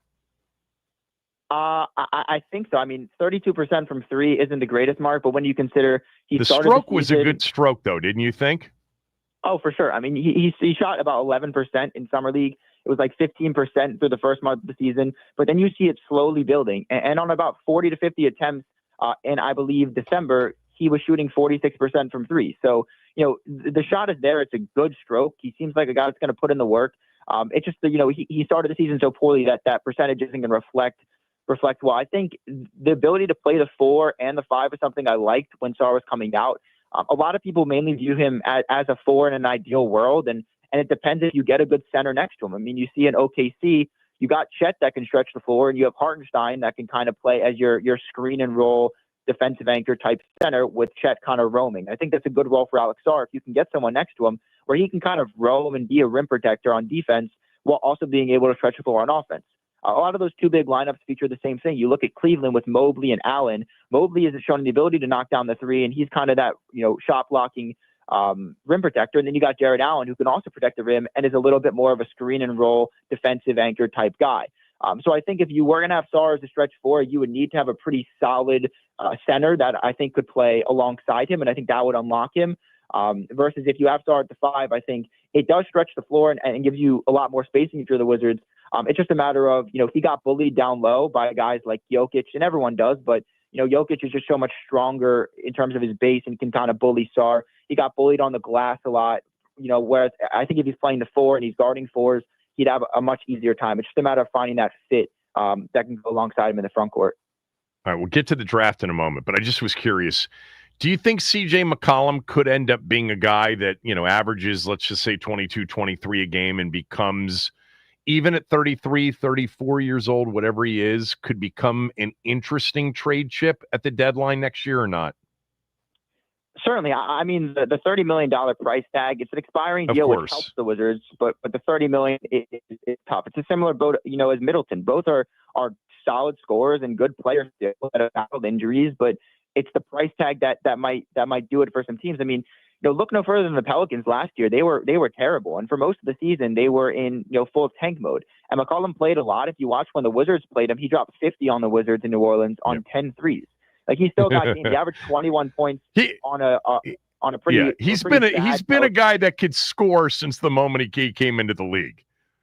Certainly. I mean, like, if you're looking at the Wizards, they're probably going to be bad. Like I said, they have a top 8 protected pick next year. If they have a bottom 4 record, they guarantee that they keep that pick no matter what. So again, if they decide to bottom out, they're going to be bad just like the Pelicans were. CJ's going to get a lot of attempts. He'll probably start. And he averaged 21 points on the Pelicans last year. He had a couple really good games for them. He was kind of their go-to guy down the stretch. So I don't know why I would expect a different role, I guess, on a similar team in a similar situation like the Wizards. I think we started to. He played alongside Bub. And you have a good mix of veterans and youth. And I think the Wizards will, you know, possibly be better than they were last year, but I think it'll benefit the young guys greatly from playing alongside someone like CJ or someone like Middleton. So I think he'll certainly get his buckets. Like you said, he's always been a scorer. It's just, you know, number one, staying healthy. And then number two, you find a suitor where the contracts work and they're willing to take back $30 million expiring salary if they're willing to contend. All right. What do you want to see happen tonight? What are you hoping for at 6 and then at 18? You can include trades. Awesome. It gives me some freedom. You know, I've been offering, for the most part, when I've been asked this, an ideal situation, like you said, and then my more realistic. I think it's pretty safe to say that Flag and Harper will go 1-2. It's looking a lot like VJ Edgecombe goes 3 to Philly. And then it seems like Con Knippel is kind of the guy that Charlotte's circling in on at 4. And so if that's the case and the top 4 goes like that, I'm sat at 6. I'm the Wizards. I think what we could see realistically is Brooklyn just acquired the 22nd pick. They have 8, 19, 22, 26, and 27 in this year's draft. Right. So they have all the ammo to be able to move up, as they've been rumored to want to do, to jump Washington, to either select Sears, who they're apparently high on, or Ace Bailey, who they're also very high on, 2 guys that I think the Wizards probably have at the top of their board as well. The only thing is, you saw this with Bilal Coulibaly a couple years ago where, the Wizards had to trade up 1 spot to get him because Utah offered, a decent package to move up with Indiana. And Utah was back in the back end of the lottery, and it was only a 1-spot drop. So I think it might be a bidding war between the Wizards and a team like the Nets moving up. And the Wizards, best asset is that Utah would only have to move back 1 spot. If they don't want Bailey, they know the Wizards are going to take him. They can still move back to 6, take a guy like Sears that they really like, and get a couple second-round picks plus 6. Like, that's a good trade. So I think maybe you'll see a bidding war there between them and Brooklyn. But I think if they're sat at 6 and Trey Johnson and Ace Bailey are there, that would be my top 2 guys. And I'm pretty indifferent on who the Wizards select. Both have really good upside. Johnson's probably a little more polished now, but Bailey's probably a higher ceiling. But I think if it gets to that point, you can draft either of them if you're the Wizards, then great. And you got Sears there too that I've heard the Wizards really like. Trading Jordan Poole, you now have an open spot at the lead guard. You can play up alongside Bub, and that's also a good thing. So I wouldn't be opposed to the Wizards maybe giving up a small haul to outbid the Nets and jump up to get Bailey. But I think in an ideal world, you sit there at 6, Ace Bailey falls in your lap, and you take a guy that most would probably have as number 3 on their board at 6 without having to give up any assets. And as Mets fans were about falling in the lottery, you still get the guy you would have gone at 3. So that's the deal. In terms of 18, there's a bunch of good talent that'll be available. And I think Will Dawkins has been pretty aggressive in recent drafts. So a trade up would certainly make sense. And from what I've heard, it's probably likely if they find the right team. Certainly the Spurs at 14 and the Thunder at 15. Those are 2 teams that are looking to contend certainly next year with the Spurs as well. It's possible that the Wizards offer 18 plus maybe, an extra first that they have from the Philly trade with Reggie Jackson. They have first-round picks from the Jordan Poole, Chris Paul trade from the Warriors and from the Denny Avdia trade with Portland. So they have 14 second-round picks as well. They have a bunch of ammo, themselves. So they can certainly make a move to trade up. If a team like that wants Kispert or Smart and they can make the money work, great. But I would certainly expect a trade up possibility. If Derek Queen, the local kid, falls to 14 or 15 like he's been expected, Yegor Demon from BYU falls, Noah Senge from France. Those are some guys that I think they'd be willing to trade up for if they fall to that range. And if you can't find a move, you got Asa New out of Georgia, Thomas Sorber out of Georgetown, Rasheer Fleming out of St. Joe's. Those are more like forward bigs that can stretch the floor. Not as much Newell, but Danny Wolf certainly could probably be a point forward in the league. There's going to be some talent there at 18, but I would definitely expect them to at least explore a trade up, given how many extra assets they have. All right, so we'll finish with this. You've given your preference, what you'd like to see it happen at 6. You've given the possibilities at 18. What would be your dream scenario with 18, whether it's a trade up for Queen or somebody like that, or Yegor Emin, or sticking at 18 and picking somebody? What do you hope happens? In an ideal world, Derek Queen being there, I've seen a lot of stuff that there was mixed reviews about his combine. Now I'm sure there'll be one team within that range that says, you know what, I don't know if I like some of the stuff, but he definitely has the talent, and if he's fallen too far, I'll take him. But he's a guy that's 9 on my board, and I really buy the offensive upside, the ability to possibly be, a creator, an offensive hub, as we've seen the likes of Jokic do in the league, where you can kind of sit him on the block, pass him the ball, cut off of the action, and trust that he's going to find the right spot, find the right open player, get a shot for himself or his teammates. That's kind of what I'm looking at with Queen. I think he would actually be a great complement to Sarr down low, kind of what Sarr can't do, Queen can do, and vice versa, in terms of Sarr, helping out with defense, but then Queen gives a little bit more on offense. So I think that'd be a pretty good marriage in the front court. And if the Wizards get him at 18, that's certainly incredible value. So in an ideal scenario, I would say Derek Queen falls, and the Wizards don't have to give up any assets. They get, an Ace Bailey at 6 or a Trey Johnson at 6, and they come away with Derek Queen too. In my world, that's ideal because that's 2 top 10 players with 6 and 18. But I like the value there if Queen were to fall, certainly. One last one, I lied. Do you think Jaeger Demon's going to play point guard in the NBA? Yeah, and it's a good question. That's why I didn't have him in my dream scenario. I have a lottery grade on him. Like, I think he's going to be a very good player, but the Wizards have Bub Carrington. It's pretty clear they're confident in him. They just traded Poole to go open up minutes for him at the lead guard position. The Danny Avdija trade was obviously in large part to get him. So they've invested a lot in Bub Carrington already. He had a great rookie season. So I don't know, if drafting Demon would be best. It seems like he's a guy that you need to kind of put the ball in his hands to really see him thrive, especially, if you do draft a guy like Fears at 6, then you kind of got, a lot of guys that need the ball in their hands. So obviously if they go a different direction at 6 with maybe Ace Bailey, and you're looking at, okay, we can maybe draft a Demon, play him alongside Bub, and you got a pretty big front court, then sure. But I just don't foresee, Demon being able to have that type of role in Washington, especially with all the young players and talent and minutes to go around. So he might be the best passer in the draft, honestly. Could be. Yeah. Greg, great job. Really appreciate it. Greg Finnberg, at Greg Finnberg on X on Twitter. He's got a podcast called The Wizards Podcast. Great job. Enjoy tonight. Talk to you soon.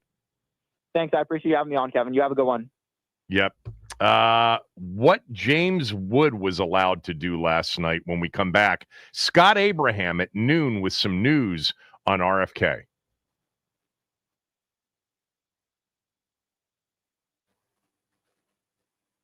All right, the NBA draft is set to get underway tonight at 8 p.m. on ABC and ESPN. The Wizards have the 6th pick and the 18th pick tonight, and options tonight at guard include Jeremiah Fears, Trey Johnson, and VJ Edgecombe.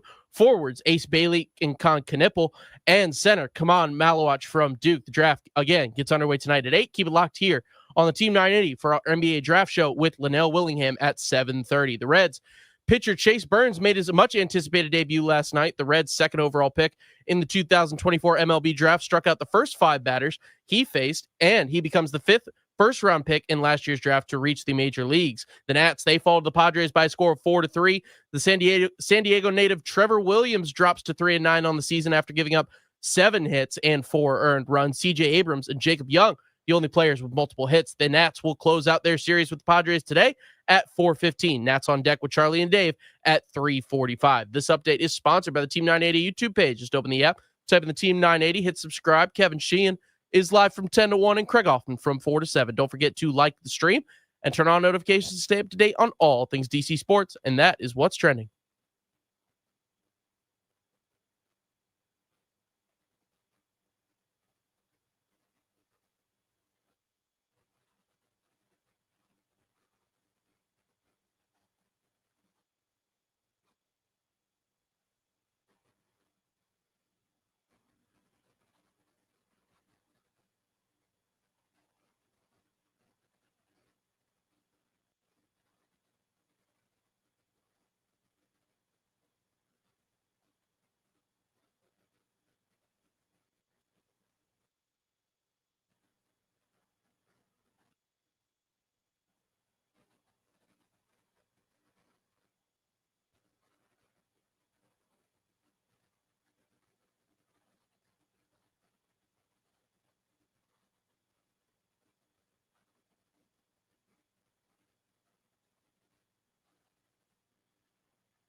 Bases loaded, 1-0 Nationals.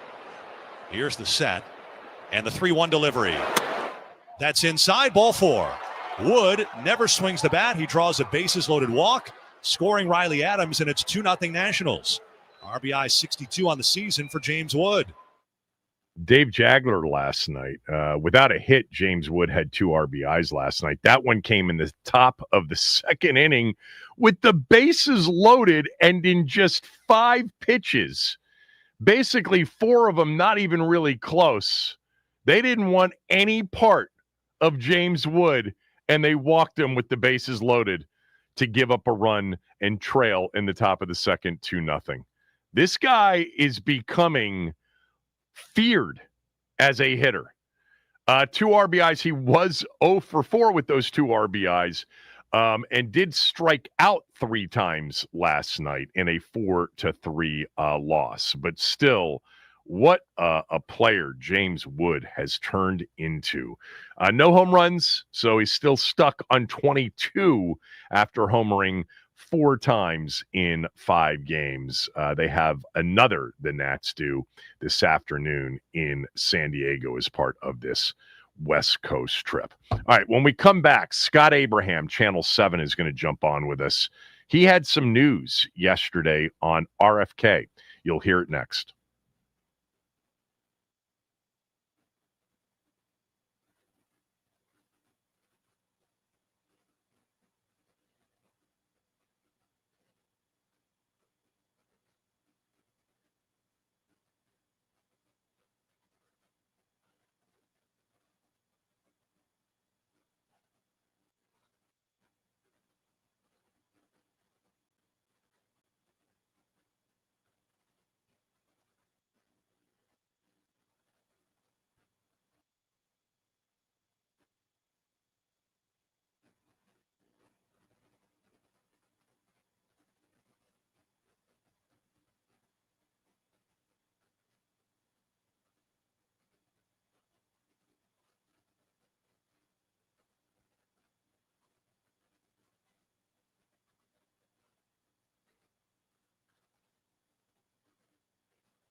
All right, switching subjects. A lot of NBA for this show today, but the Wizards made a big trade, and we've got a draft tonight, and Linnell will be on our coverage tonight on draft coverage here on the station. Joining us right now is Scott Abraham from Channel 7, of course, at Scott7News on X, on Twitter. You had some news yesterday. Share it with everybody as it relates to the RFK site, the DC Council vote, and even what the stadium may ultimately look like when it does get built. Yeah, always glad to be on with you, Kevin. Appreciate you having me on. Obviously, you're just doing some thinking. It's getting closer and closer, right, to July 15th. Yesterday was 3 weeks away for the proposed vote by the DC Council to kind of send this through to get this shovels in the ground and start building a stadium. And, talking to a source of basically where it's at, what's going on. And, the source believes the team is still very confident that there's going to be a path to get this done in DC. And, just some other interesting nuggets, through the conversation is just from a design aspect and kind of thinking about what the stadium might look like at the RFK site. Basically, the team is not ruling out anything in terms of obviously they want the roof. That's going to be priority number one, and that they have to have a roof, whether it's retractable Correct. or not. You don't Correct. get one you don't get a Super Bowl without it. Correct. So the roof is but the question is it going to be a retractable roof, and that's on the table, right? So that's something that I kind of found out in terms of they're trying to figure out the cost value of that and the best place to invest the money into the stadium, because this is a heavy lift. And I think what was key that came out to my conversation was they want to make sure that they bring the outside in, and the utilization of glass, utilization of design, of making sure you can have those sight lines of what DC looks like. So it's still very early in the planning stages, but I found that interesting that a retractable roof is not off the table. It's in conversation. And then the other interesting nugget, Kevin, because I was curious about this, is, RFK site. It's always been RFK Stadium, RFK site. What do they think about the utilization of keeping RFK in the new stadium name? And they're having conversations about that as well. Could it be Northwest Field at RFK Stadium, or and that type of scenario? So right. RFK, that name, is still being considered as part of the new stadium. So just some interesting nuggets as we get closer to July 15th. Obviously, everybody's kind of on pins and needles figuring out what's going to happen with the council. What have you heard, if anything, as it relates to the difference in price between retractable roof and an actual non-retractable roof? Because I'm under the understanding that it's a much more expensive endeavor. Yeah, I don't know the exact number, but just, from, reading and doing my own research, not necessarily talking to the source about numbers, it's a much more big figure because of the mechanical operation and just the technological capabilities you would need to have that retractable roof. So that's just part of the trying to figure out, where the best place to invest your money into a new stadium, the cost value, what is the benefit of a retractable roof versus a roof that doesn't retract. So can they put that money into different, glass panels, where almost like an Allegiant Stadium in Vegas, where you still have, that the glass in the end zone type deal. So they're obviously in the early stages of talking to design firms and figuring out the best course of action of how they want this to look. I know the team, they visited numerous stadiums over the past couple of years, from SoFi to Allegiant to Atlanta, trying to figure out, what they did, what they liked, what they didn't like, and what fits in their own bucket. So a lot of planning right now. So we're talking to Scott Abraham from Channel 7. So let's, we had the story last week in the Post, the mayor saying that the team is outraged that the city council has taken this much time to get the information necessary to, and then asking for more time beyond July 15th as if that's not really a big deal to them when it is a big deal to the team. What are you hearing as it relates to if they didn't vote by July 15th? Will the team go back because that then the negotiation then becomes non-exclusive so that they could go back to Maryland? But are you hearing, and it sounds like you are, they're going to get this vote done by July 15th?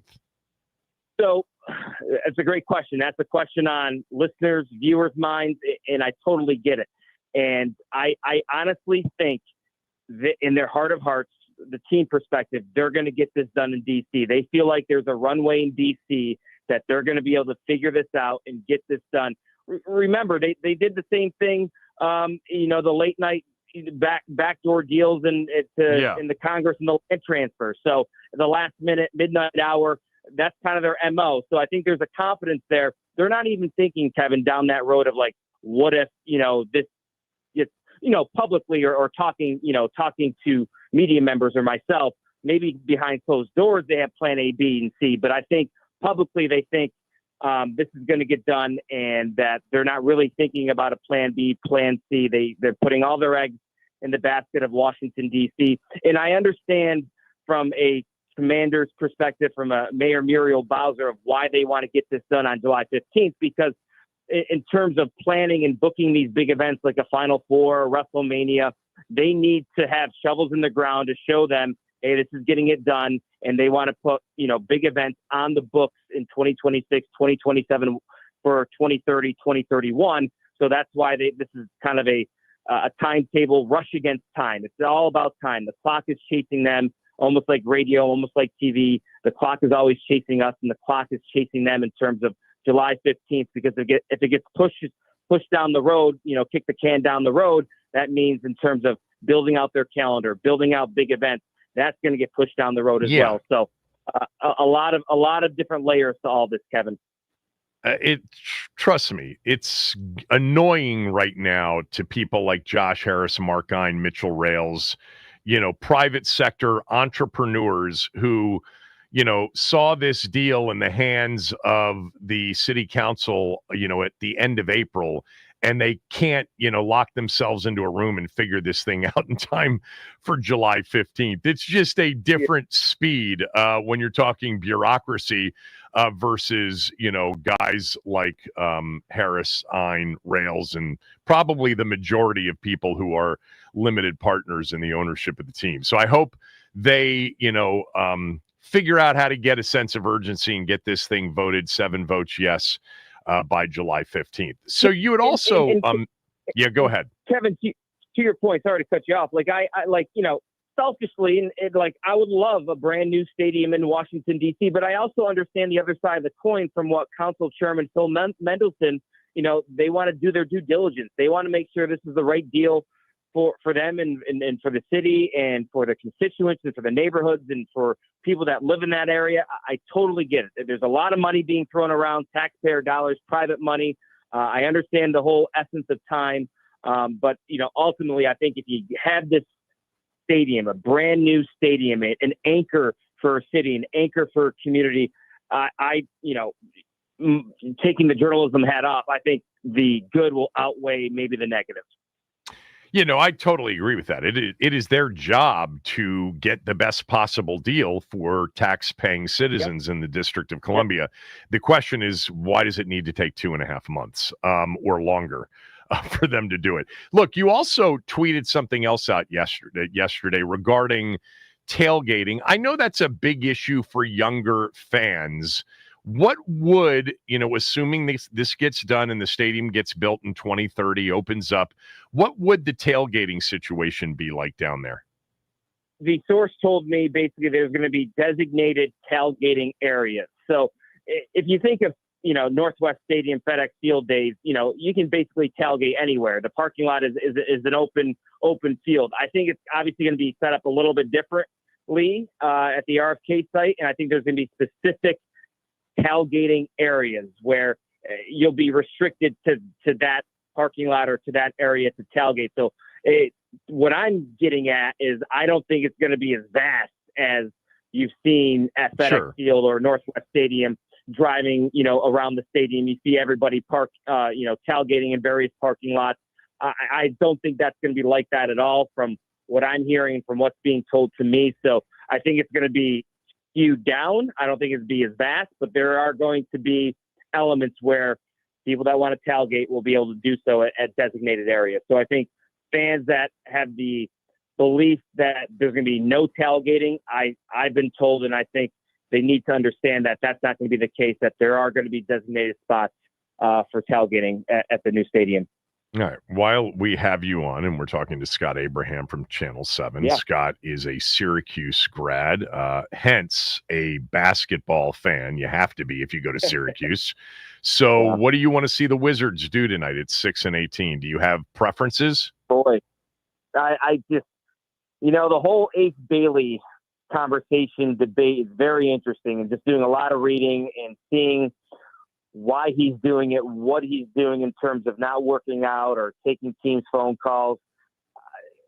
Normally that would be a red flag to me, but just the upside and the talent of a young prospect. He's so young. What is he, 18, 19 years old? Yeah. They all are, basically.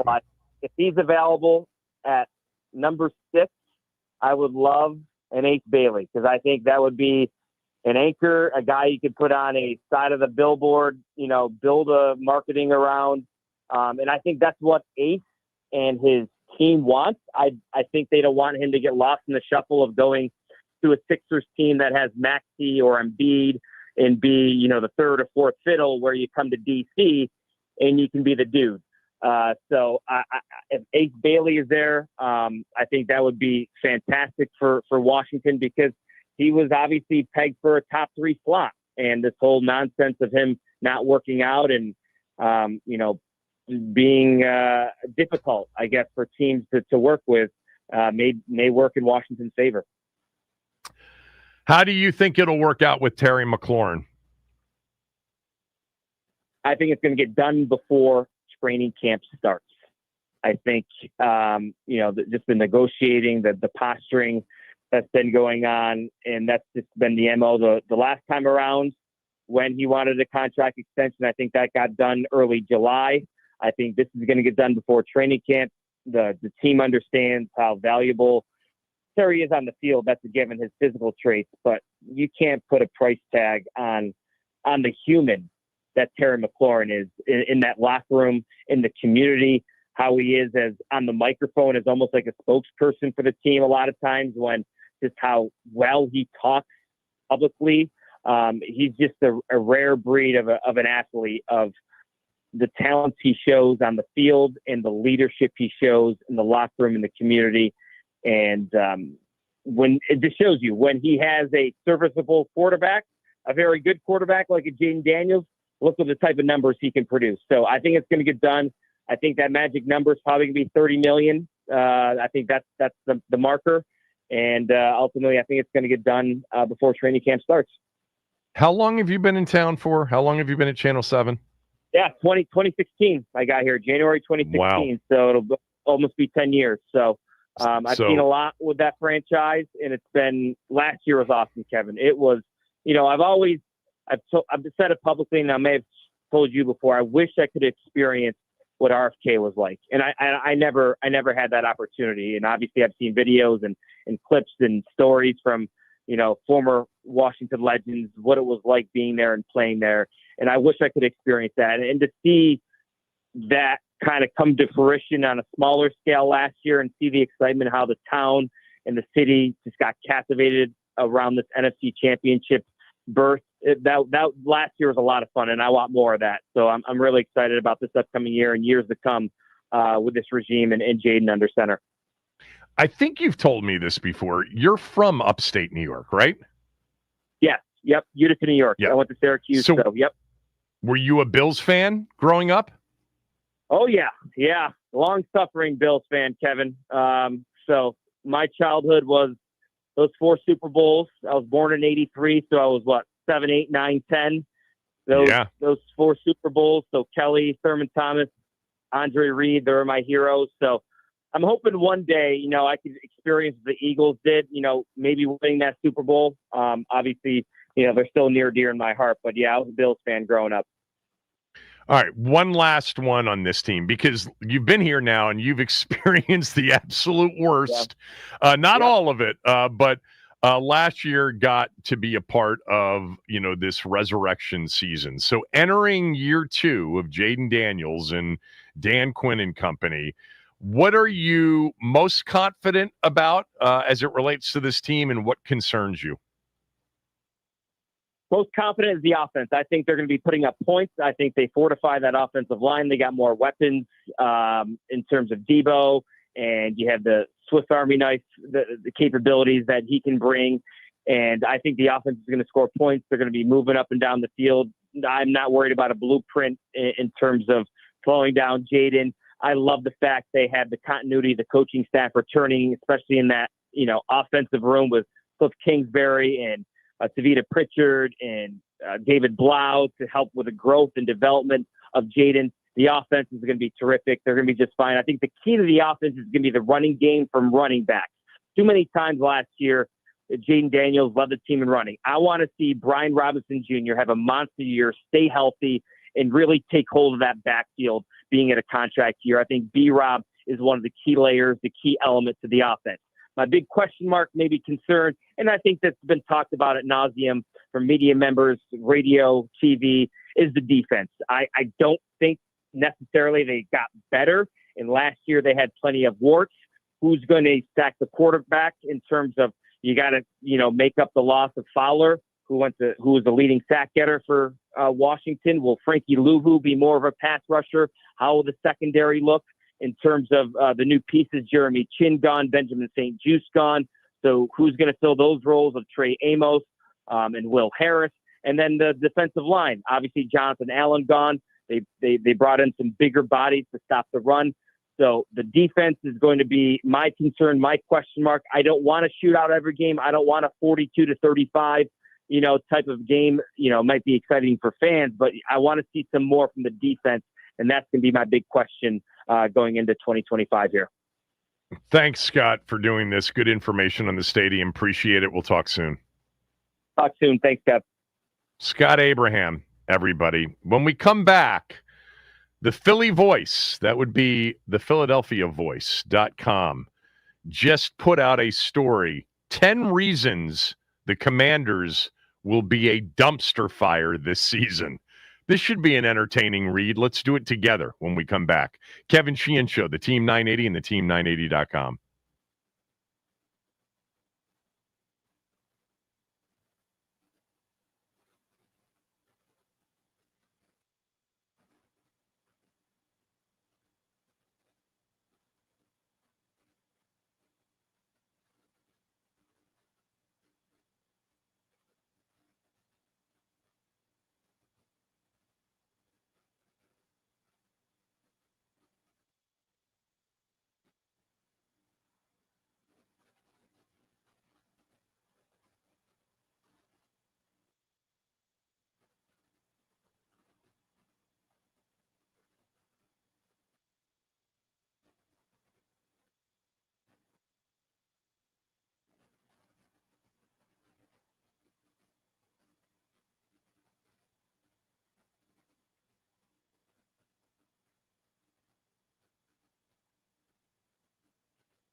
Hater, I hate the way that you walk, the way that you talk. I hate the way that you dress. I hate the When way you that you write a story titled 10 Reasons the Commanders Will Be a Dumpster Fire This Season, I think that's an admission when it's written from a Philadelphia Eagles perspective that they're concerned that maybe the rivalry is back on.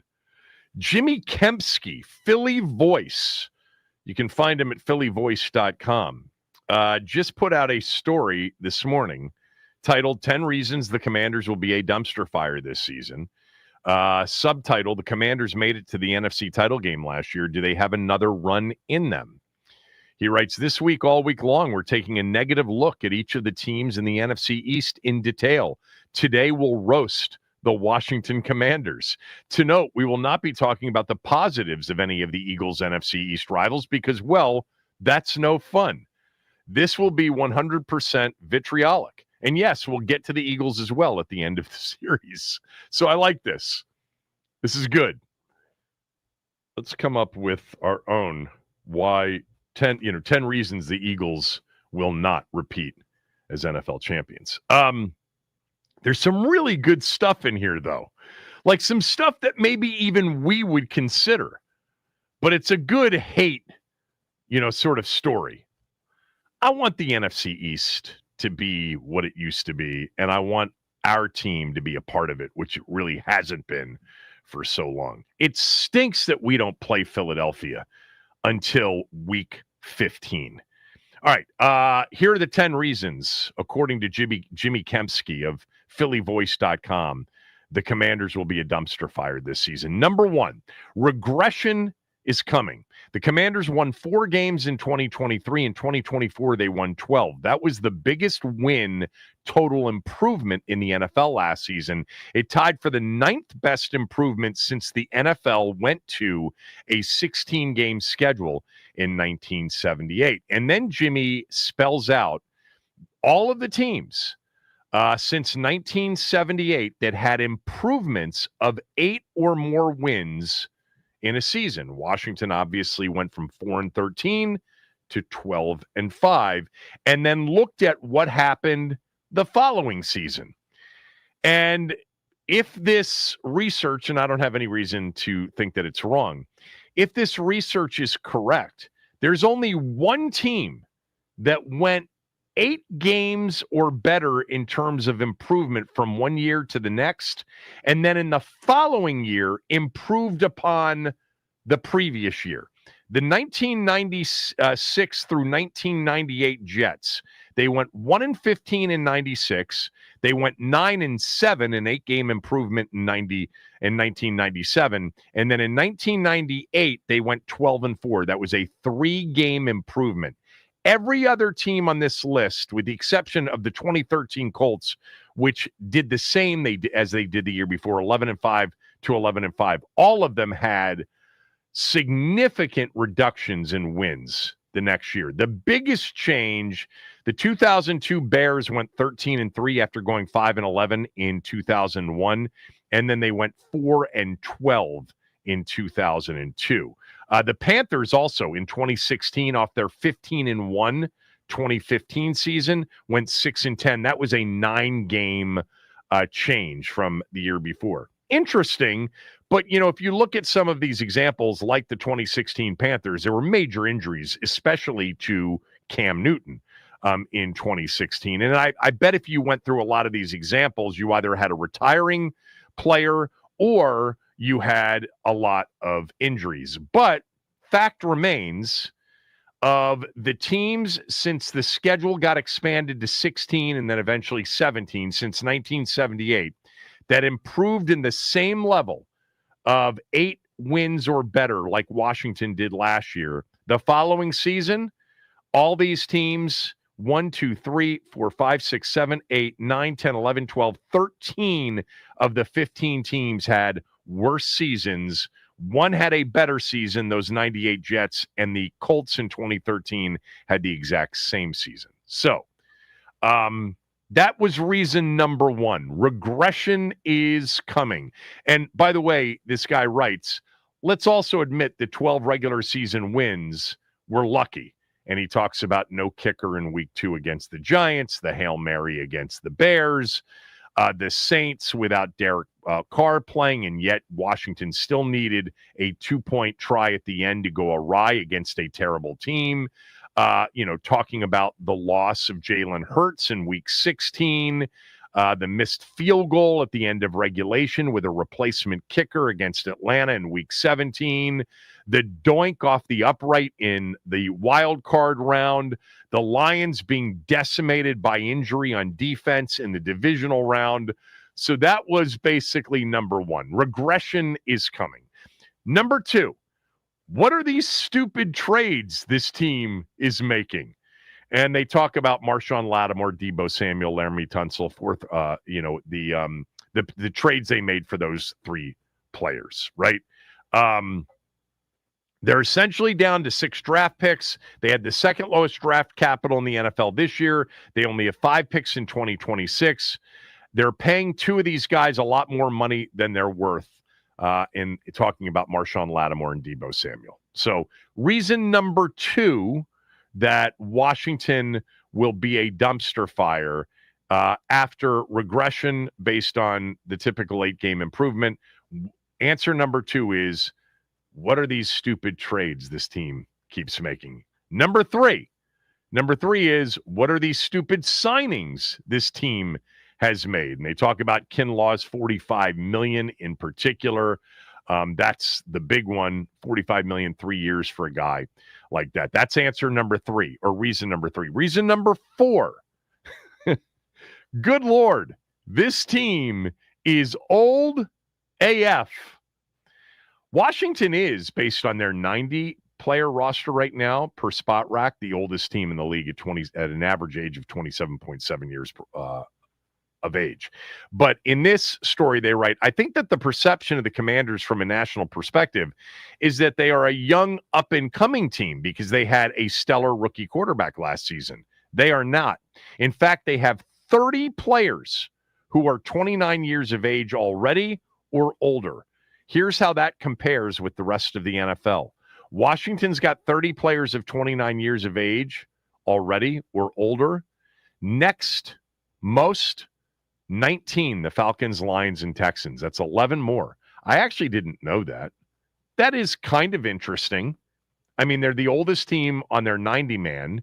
I don't know if they'll end up being the oldest team on their 53, but to have 30 players, 29 or older, and the next group of teams, second to the 30, only have 19, that is interesting to me. I don't know if it's a reason they're going to be a dumpster fire next year, because a lot of those players are exactly 29 years old or on the verge of turning 29. Number 5, among the 10 reasons Washington will be a dumpster fire in 2025, according to the PhillyVoice.com. Their pass defense will probably suck. To begin with, who's getting after the quarterback? None of their projected starting front 4 of Dorrance Armstrong, Dietrich Wise, Deron Payne, or Javon Kinlaw had more than 5 sacks in 2024. And then at corner, Mike Sanders still looks like a good player in the slot.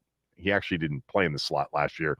But the 2 outside spots will be manned by a combination of a maybe cooked Marshawn Lattimore, a soon-to-be 32-year-old Jonathan Jones, and a rookie in Trey Amos. Number 6 on the list of 10 reasons Washington will be a dumpster fire in 2025, according to Philly Voice writer Jimmy Kempski. Number 6, this is a good one. This is one that we've said many times. Their run defense will almost certainly suck again. During the regular season, the Commanders had the third worst run defense in the NFL in terms of rushing yards allowed per game. Among the above group of teams, which includes Panthers, Saints, Cowboys, Bears, Giants, Titans, Jags, Colts, and Pats, the Commanders were the outlier in that they had a 12-5 record, while the rest of the teams had a combined 44-109 record. By the way, that stat alone is an indication that run defense is still very important in the NFL. All right. So you take the teams that finished in that were the top 10 worst rush defense. This is average yards per game. And 9 of the 10 teams combined, they all had losing records. And the combined was 44 and 109. That's a 288 win percentage. Washington was 12-5. The next best team among the 10 worst rush defenses in the league last year were the Cowboys at 7-10. I'm sorry, the Colts were 8-9. My fault. The Cowboys were 7-10. But man, that is definitely something. Rush offense and rush defense, turnover margin, of course. When you look at it at the end of the year, if you can't stop the run, or if you're really bad at stopping the run, you typically are not a good team. Washington, 100%, was an outlier last year among these teams. And, one of the reasons why, look at the other teams and their offenses and their quarterback play. Washington's the only one on the list with a top-tier quarterback. Everybody else had either bad quarterbacking or injured, quarterback situations. All right, so number 7 on the list of why Washington will be a dumpster fire in 2025, according to the Philly Voice, Jimmy Kempski. Their rushing offense is carried by their quarterback. This is something we've talked about a lot. On the other side of the ball, they write, the Commanders finished 3rd in rushing with 154.1 rushing yards per game. That's great and all, but my concern, if I'm a Commanders fan, is that Jaden Daniels led the team in rushing. The biggest fear for any Commander season going forward is Daniels going down at some point. I mean, I suppose that's true of most teams and their quarterbacks, but it's really true of Washington. Other quarterbacks like Lamar Jackson, Josh Allen, and Jalen Hurts, Kyler Murray, all run the ball their fair share, but none of them have to carry their team's rushing attacks like Daniels will. This is true. We've talked about this. Those other running quarterbacks, Josh Allen had James Cook. Lamar Jackson had Derrick Henry. Jalen Hurts had Saquon Barkley. They all had backs that led the way. We don't want Jaden Daniels to be the team's leading rusher in 10 games next year. Reason number 8, Washington will be a dumpster fire in 2025. The idea that Jaden Daniels will only get better is not a given. I think it is, but this is what they write. Jaden Daniels was a star player as a rookie. It would be stupid to suggest otherwise. A common sentiment surrounding the Commanders is that he is only going to get better. Meh.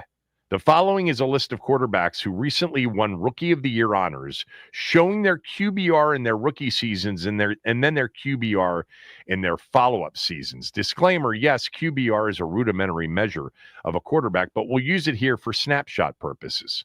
So, last 20 years, quarterbacks that have won Rookie of the Year, 3 of those quarterbacks had upticks in QBR. 6 of them had downticks.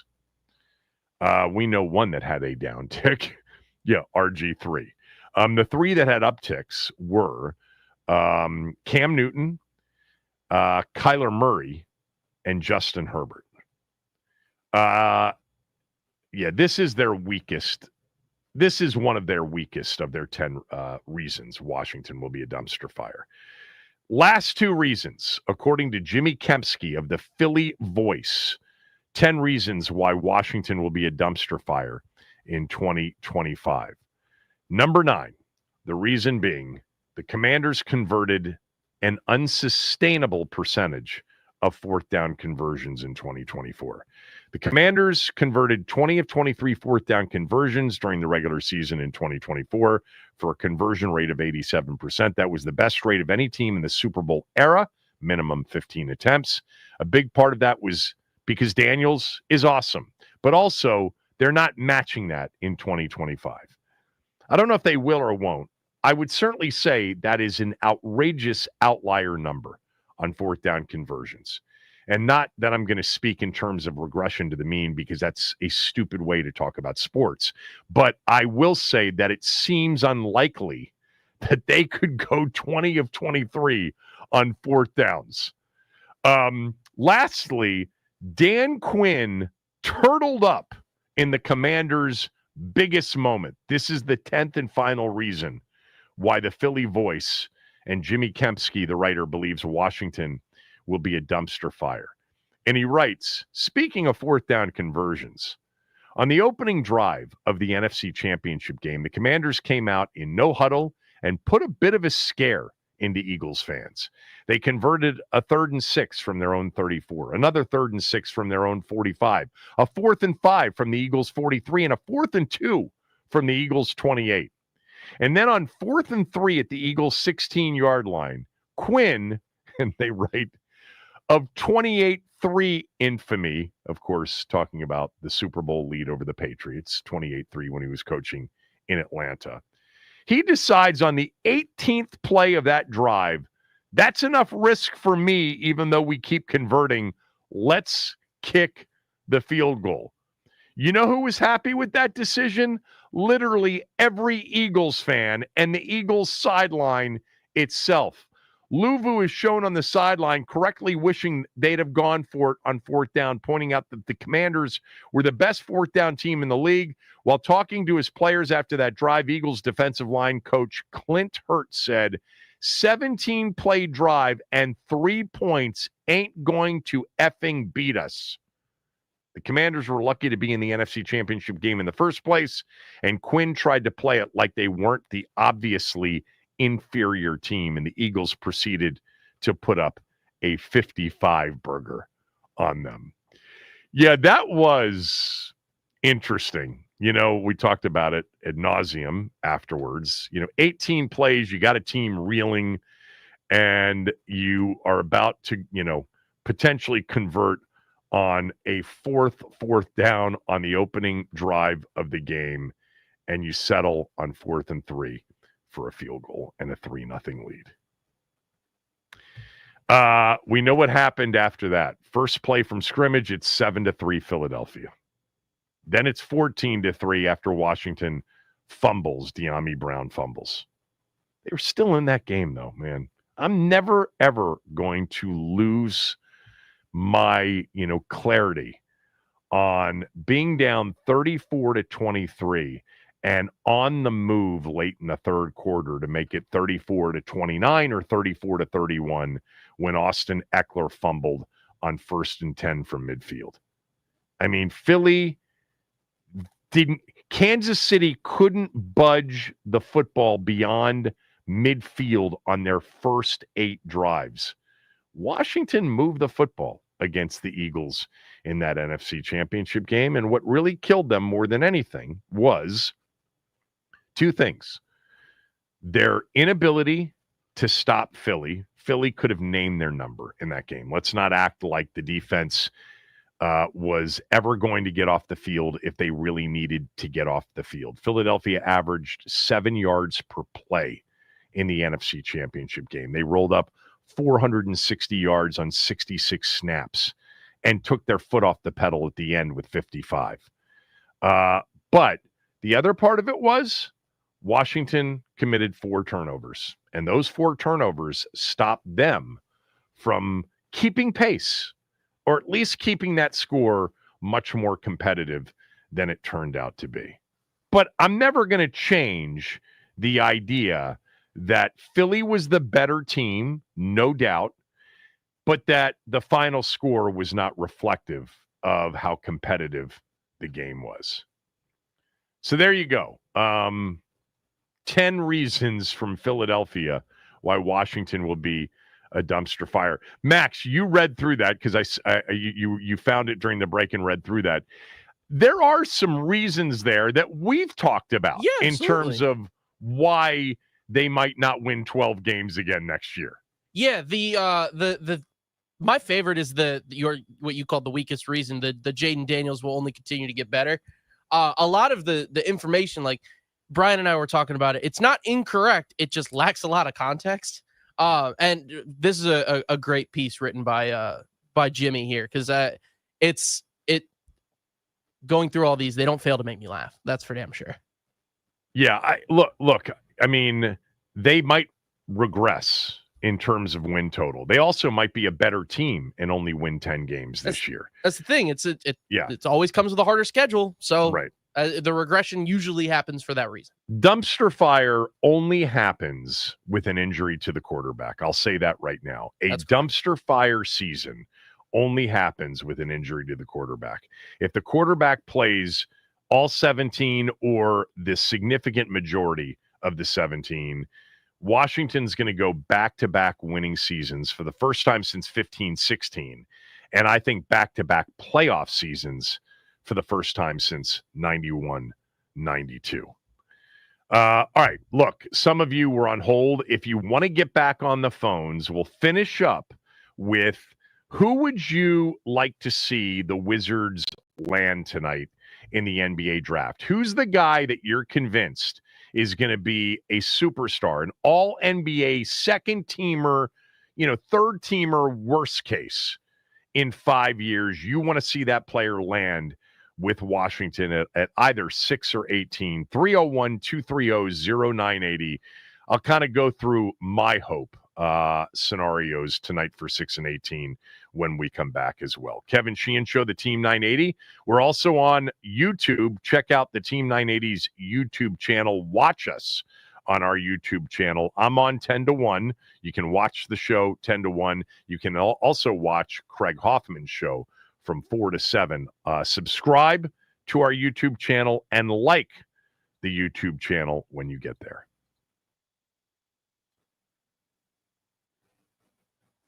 All right, the NBA draft is tonight, and the Wizards hold 2 first-round picks, the number 6 and the 18th picks. Options at 6 include guards Jeremiah Fears, Trey Johnson, and VJ Edgecombe, forwards Ace Bailey and Con Kneppel, and center Kaman Malawach. The draft gets underway tonight at 8. Keep it locked here on the Team 980 for our NBA draft show with Linnell Willingham at 7:30. Reds pitcher Chase Burns made his much-anticipated debut last night. The Reds' second overall pick in the 2024 MLB draft struck out the first 5 batters he faced. He becomes the 5th first-round pick in last year's draft to reach the majors. The Nats, they fall to the Padres by a score of 4-3. San Diego native Trevor Williams drops to 3-9 on the season, giving up 7 home runs and 4 earned runs. 7 hits and 4 earned runs, my apologies. And C.J. Abrams and Jacob Young with the only players to notch multiple hits last night. They will close out their series versus the Padres today at 4:15. Nats on deck with Charlie and Dave at 3:45. This update is sponsored by the Team 980 YouTube page. Just open the app, type in the Team 980, hit subscribe. Kevin Sheehan is live from 10 to 1 and Craig Hoffman from 4 to 7. Don't forget to like the stream and turn on notifications to stay up to date on all things DC sports. And that is what's trending.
I'd like to see Trey Johnson be the pick at 6. I mean, I like players more than Trey Johnson, but in terms of realistically what might be there at 6, I really would love to see the Wizards draft Derek Queen if that's a trade up from 18.